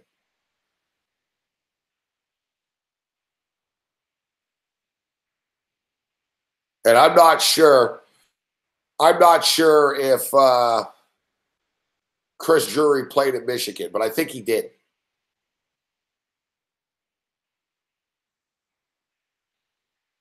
I think he did.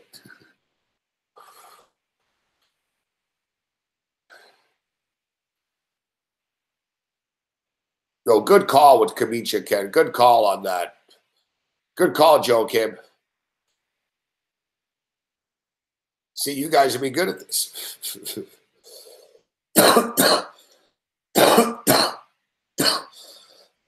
Boston University. I had fucking Stump the Schwab on the show, and I asked him, like, how he could get stumped. And the one way, if you ever want to beat Stump the Schwab, if you're ever on a show with him, his one weakness, and he doesn't have any weaknesses. The guy knows everything about everything, but you can get him with UFC. You can get him with UFC. He knows he's pretty good with UFC too, because I said that to him. I said, I don't think, I'm going to be able to, I wouldn't be able to get you with anything. And I said, we're not going to play this dumb game. I said, people always want to stump you, but I said, what about the UFC? And he goes, yeah. He goes, I could tell you like some Chuck Liddell stuff and Tito and, but UFC's not, big deal. You stumped them on fucking, that's like us getting stumped on Chicken Run. Stumping fucking Stump the Schwab with an Amanda Nunes Paige Van Zandt question isn't, you didn't stump him. It's stupid. He doesn't give a shit. That's why he doesn't know.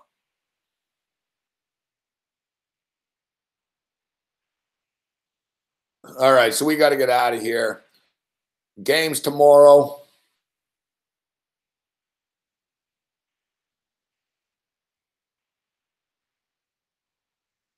I don't know, man. I hate to be Johnny Public on this, but are either one of these underdogs even going to come close? Looks like the Utah Jazz are out of gas. I hate these fucking laying points in these elimination games, but we just saw the Cavaliers massacre the Raptors. Utah and the Pelicans are both in a similar situation. They know they're fucked. They're overmatched. They're fucked. You take both favorites. They probably, you go 1-1 at worst, I would imagine. But I think they're both probably routes, man. The NBA just wants to get on with this shit now. I'm surprised to see Philly favored at Boston. They're going to lose that game, but that's in a couple of days. And NHL hockey, we got to wait. They're done in the East. Vegas is done. These motherfuckers got to go 7. There's no NHL hockey tomorrow.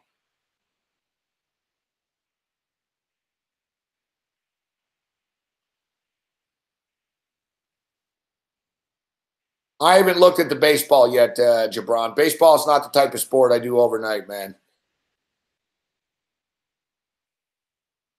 I'll be doing it in the morning. You can follow me on Twitter, Jabron, at Sports Rage. I've got some early morning commitments later in the week, and I've got a trip coming up and travel and stuff, so we're going to have to start shutting the show down a little bit earlier, but had a good time with you this evening. Took my mind off the Raptors debacle. Give us a thumbs up if you haven't already. Thanks for the support. Thanks for watching, guys.